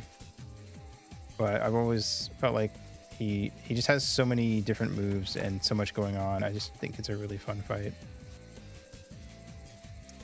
He's not very hard once you know how to deal with him, but like he doesn't just do the same move over and over again, and I like that. Also, the bugs get distracted if you throw like a bomb or something. They get distracted by the fire, which I think is fun. So, fun idea. Same reason, pretty much the same reason as the moths. The moths also show up during. You can also summon the moths during that boss fight, and same thing. They'll try to attack you, but they get distracted if you throw a bomb, and they'll go over to the bomb and get blown up by it. P hat. There's only one P hat, and I think in the Japanese version there's a second P hat. Actually, I can't remember. In a section that got cut out of the Western release, but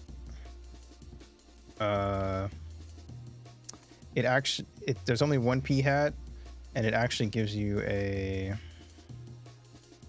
piece of heart when you beat it. So it's really like it's actually worth beating. Crazy enough. So it feels more like a secret mini boss kind of reference to the first game. So I'm actually gonna say it's pretty good because I think it's kind of fun to have that one P hat there. Just to beat it up and get a piece of heart. All right, we got a Poe. Poes aren't really much of anything in this game. The base Poes, at least, they don't have like a whole thing going on that ties them to like the lore and stuff. So I'm gonna say meh. Ironically, Big Poe went way up to pretty good, but regular Poes went down to meh. It's it's just all in the execution, man. All right. Next up, I feel like this is an enemy that probably people have mixed opinions on. The real bomb chew. So if you've ever seen a bomb chew, this is what it's based off of. It's a mouse with a exploding tail. Got a big old Joker smile and crazy eyes, and it runs at you and explodes. They're honestly kind of annoying to deal with, but thankfully, if you're on Epona, the explosion doesn't do anything to you. So, and the main area that you see them in is somewhere where you need Epona to get to anyway. So, I feel like this might be controversial. I'm putting them in pretty good. I think they're pretty silly little guys, and I feel like they can be a little annoying because there's so many of them, and they infinitely spawn in that Icona Valley area, or it's more like the road to the Icona Canyon and the graveyard, but they're kind of annoying when you first get there, I think, but I don't know. I feel like you get used to them pretty fast. All right. Redbubble. It's a Redbubble. Again, recolors that don't really have any reason to exist. Why? I mean, blue bubbles in this game are cool. They actually have like execution to them. Where'd the blue bubble go? Oh, there it is. Yeah. They actually have stuff to them, and they do something unique, but that only makes the other bubbles that don't have anything interesting going on even more pointless. Red choo-choos. These guys give you a heart when you kill them, which is cool. I like enemies that heal you upon being defeated because it's a very good like early game enemy. If you take damage, you kind of get some of that damage back. Arguably like the ideal early game enemy. I'm actually gonna put these guys in fun idea. You know, it's cool. It's also it's by far the nicest enemy in Majora's Mask, a game that I would argue difficulty wise expects you to have already played through Ocarina before playing it. Let's see, Redeads. Redeads are much less of a thing here, and it's more so the Gyptos. So I'm gonna say in this game they're kind of meh. Actually, you know what? I just remembered the ones in Icona Castle that dance. So I'm putting them in pretty good, actually. Otherwise, they don't really have much going on.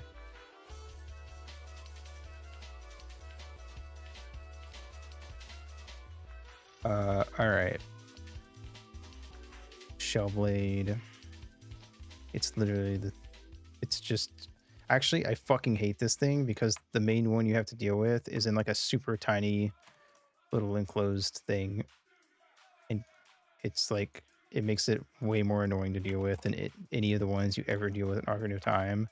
And you have to get past this specific one. So I'm putting it in this sucks. I fucking hate that guy. It's the worst part of the Pirate's Fortress. Anyway. Next we got Turtles. We got Snapper.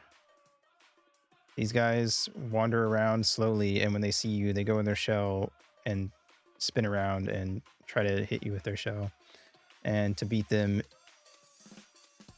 well, the main way to beat them when you first meet them is to hide in the Deku Flower and pop up underneath them and get them on their soft belly, which I think is a fun idea. I really like how much different enemies have, like, you need to be, they want you to be using a specific mask when you fight them.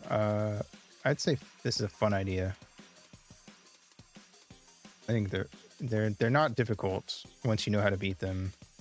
And then there's that one where the frog dude like rides one around like it's a fucking bull. It's very funny. So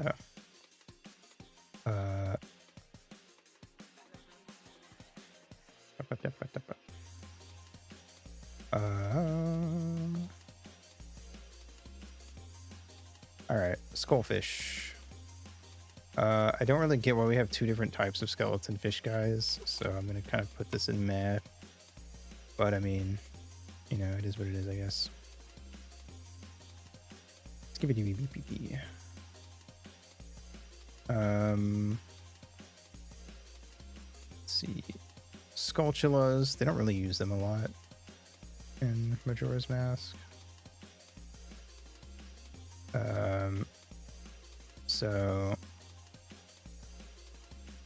for Majora's Mask, I think I'm gonna give them a meh. They're one of those enemies where they got reused because they had the models and everything, but I almost kind of feel like some of these enemies shouldn't have actually come back from Majora's Mask at all, not even just for like the one time.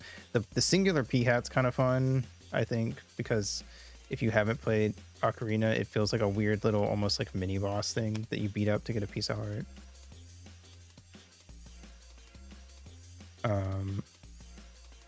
And if you have played Majora's Mask or Ocarina of Time, you might kind of get some satisfaction out of beating this one P-Hat up to get something from it, whereas the other ones in Ocarina didn't give you shit. Skullwalchula, I'm just going to put next to Skulltula. They don't really use them much either in Majora. Let's see.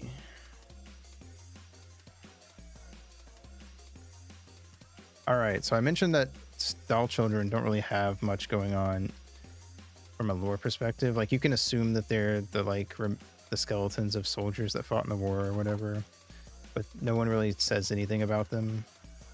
But in this game, they have like a whole section about them and a bunch of lore and story. And it's super cool and I love it. So I'm putting them up in Worthy of a Legend. That whole section is one of my favorite parts of the game to go back through every time. Captain Kita is a fucking bro. And you get to make them like dig up the graves for you and stuff. Very cool. Very cool. You know who's not cool? Takuri, this motherfucker. He's a fucking, I don't know what the fuck he is. He's an ugly ass bitch. And he swoops down and he steals your shit. And unlike likes who can't steal items that are like permanent, he can steal your shit, and you either have to go buy it back or reset the time loop to get it back. And it sucks. I hate him so much. He's the bane of any first time player's existence when they wander down to Milk Road. But he's also tied to a very important character who's also a bitch. But, you know, I won't get into it. Anyway, bald ass, ugly ass, sword stealing ass motherfucker. This guy sucks.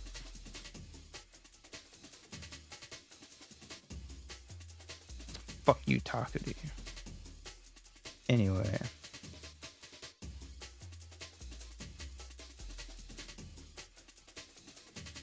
Wall Masters is one of the enemies that they don't really use too much in Majora, and it kind of feels like it, you know, it is an enemy that exists because it was an Ocarina of Time, but it doesn't really feel like a Majora's Mask enemy.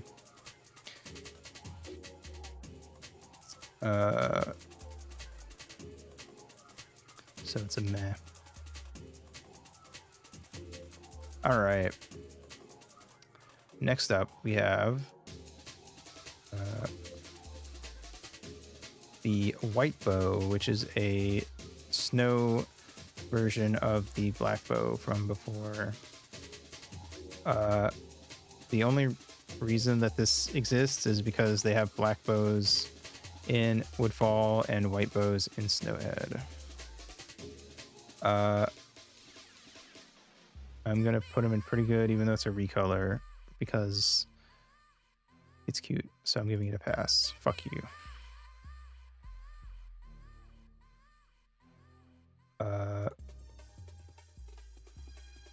All right. And at least in this case, it kind of makes sense. I don't know. I'm biased. Fuck you. Don't worry about it. All right, White Wolfos. So in this one, it does actually make sense why White Wolfos appear and regular Wolfos appear, because the mountain is covered in snow, and when there's snow, the White Wolfos appear, but when you get rid of the snow, they're regular Wolfos. So it actually makes sense why there's two different types to me. Whereas in Ocarina of Time, the White Wolfos appears once as a mini boss that is not any harder than the regular ones, so what's even the point? Anyway, so I'm just gonna put both of them in meh, because they don't really do much with them. They're just kind of there to like get in your way, but it's easier to just run past them. They're just kind of a nuisance more than anything, honestly, because they put them on these like small little platforms just to kind of like get in your way.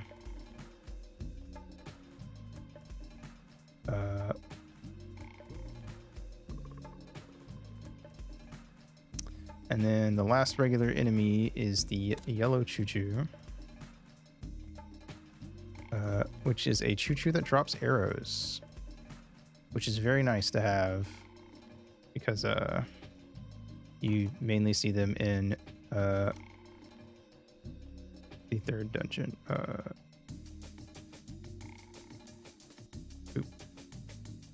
Where arrows are very important. I mean, arrows are important throughout the whole game, because the whole deal is that the dungeon item in each dungeon is a type of arrow.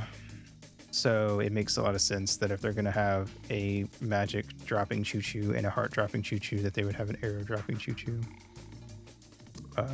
So I'd say pretty good. The only one of the choo-choos I don't like is the blue one, because it doesn't drop anything, so it feels pointless.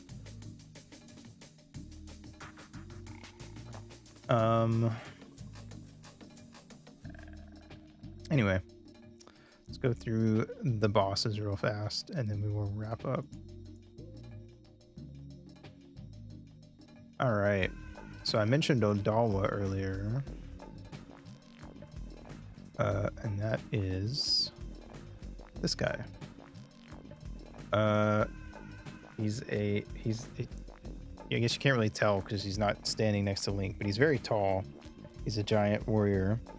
He has a lot of wacky attacks. He's got a spin attack. He dances around and chants and summons bugs, and he's got a lot going on. I by far think he's the most fun boss. I think one of the weakest things about Majora's Mask, aside from Odawa, is that the bosses just aren't super interesting. Everything is kind of tall compared to Link. I mean, you're not wrong, but I mean, like, even compared to like adult Link.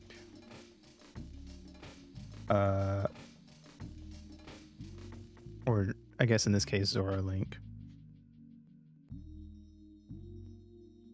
All right, listen, don't worry about it. He's big, trust me.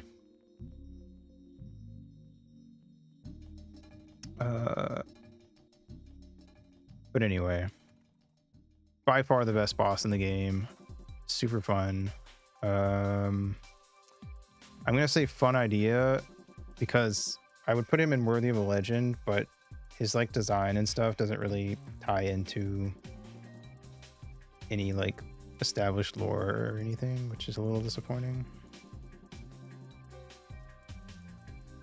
But it is what it is, I suppose. Next up is Goat.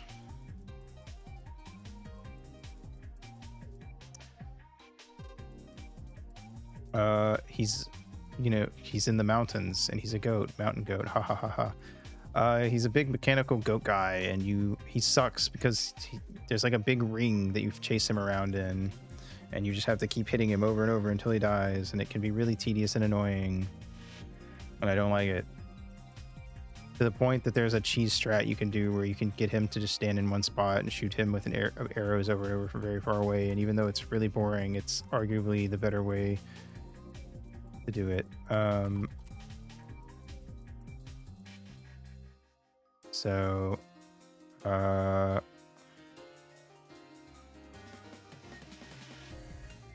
guess meh, because I wouldn't say why. It's not the worst thing. Like, by that point you're supposed to be good enough at racing around as Goron Link in a ball, but it's just tedious. I don't know. Anyway, Georg, big fish monster, really annoying fight. I hate it.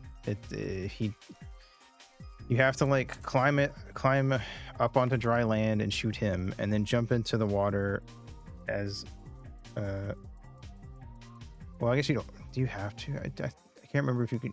He's really hard to hit with arrows when he's stunned, is the problem. It's easier to like the easy way to fight him is to shoot him with arrows or the Zora boomerangs up on dry land, and then jump in the water, use the Zora shield, and then hit him with that. And then rinse and repeat. And he's kind of annoying. And then he spits out the little fish guys, and they're annoying, and it's a whole thing. And he tries to eat you, and he can eat you even if you got the Zora shield on. It's just an annoying fight. I don't like it. I've always thought it was by far the worst fight in the game, and I feel like most people seem to generally agree with me. All right. Next up is Twin Mold. The most interesting thing about Twin Mold is that their weakness is tied to their opposite. What should we call it?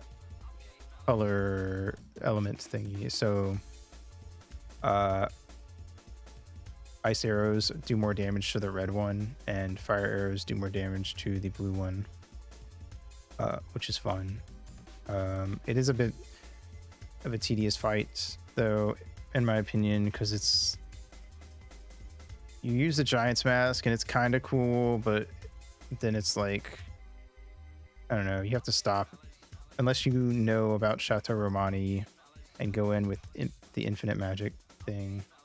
It can be kind of annoying to have to stop to go smack the pillars and stuff around to get more magic for the Giant's Mask. So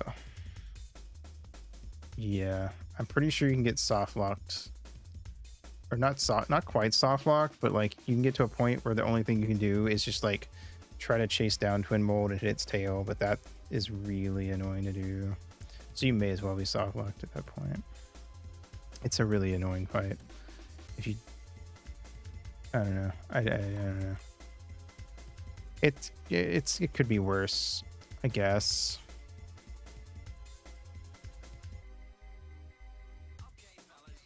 I don't know. I just don't find the Giant's Mask portion very fun. I'm just gonna say meh. I don't know. I think they thought they kind of, it feels like they thought the fact that Link gets giant in that fight was all that it needed to be a good fight. Again, I really genuinely think that like those 3 bosses are arguably some of the lowest points, if not the lowest points in Majora's Mask, but it's okay because the final bosses are cool. Majora's Mask itself is a fun fight.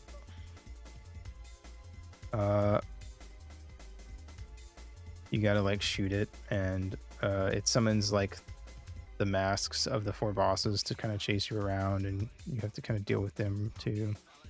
It's not super hard or complicated. I'd say it's pretty good. It's a pretty fun fight, I would say.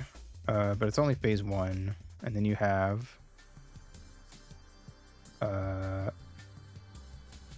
Majora's Incarnation, and I love this guy because he runs around giggling and laughing, and he's just like super happy, and he dances around and he moonwalks. It's very silly. It's also very jarring, especially with the music, when you go from phase 1, which is all like ominous, to like fighting this guy and he's just being really goofy and weird. It really leans into like the chaotic aspect of Majora in a way I like. Fun idea. And then finally you have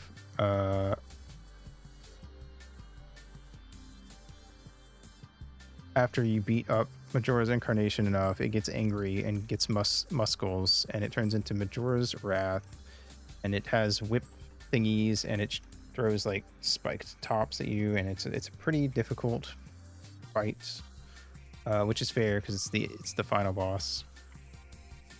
I think Majora is a much more interesting battle than Ganondorf personally. I would also put this in fun idea. I would consider Odawa my favorite boss fight, but I think fighting Majora is very fun. And if you find Majora difficult and you've 100% of the game, or at least gotten all the masks, then you can get the Fierce Deity's mask, and it turns into baby mode and it's super easy. So there's in a way a built-in difficulty option, which is it's one of those weird ones though, because I always think it's weird when to unlock the item that makes the game super easy baby mode, you have to have 100% of the game, because at that point you would assume that the person is really good at the game. But you know, it is what it is. I for some people it is genuinely very satisfying to get an item that just trivializes everything. So I get it. It's kind of like how I think it's fun when I've beaten a retro game to like, if I beat a retro game that I like, I will sometimes open it up in the emulator and like turn on cheats to like give myself like,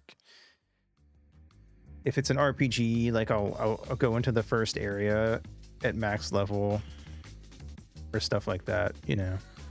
It's just funny to kind of be like, now that I've done that, what would it be like if I was just like cheating and OP all the time? I don't know, it can be kind of fun. Um,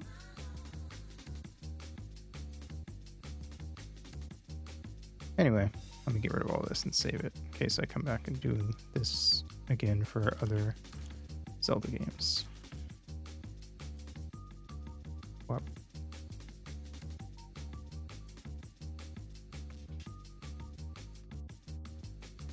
Let's see.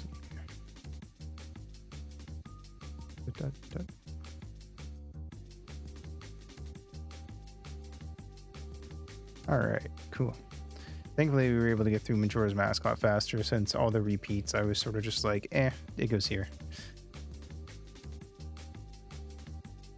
But I did want to go over some of the repeats because some of the enemies are more interesting in one game than they are in the other for one reason or another. But anyway, wahoo, freaky sweet.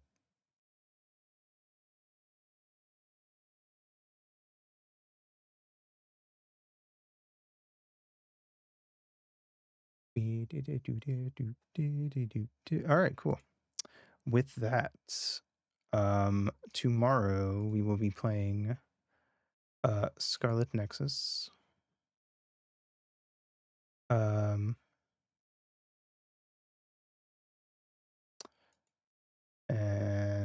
on Saturday we will be doing whatchamacallit?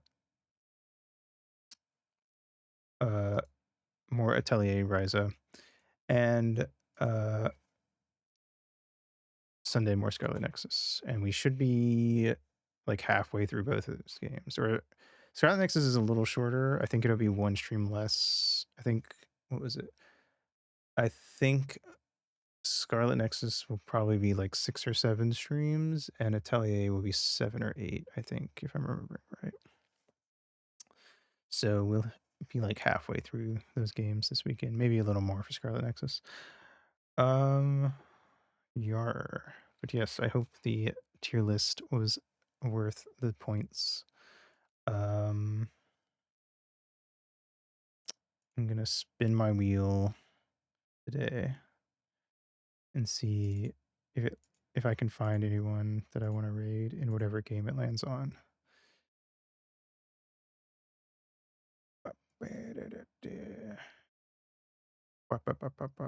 If it stops on, okay, well, that feels for, I don't know. Someone I follow is playing Heart Gold Soul Silver, and I almost was like, I'll just raid them, but and then I was like, I should roll the wheel. But the fact that it landed on that, I feel like now I have to.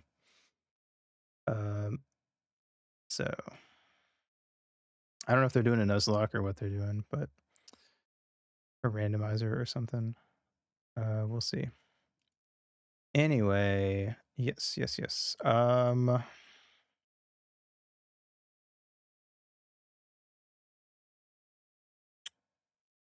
think I said all my stuff earlier.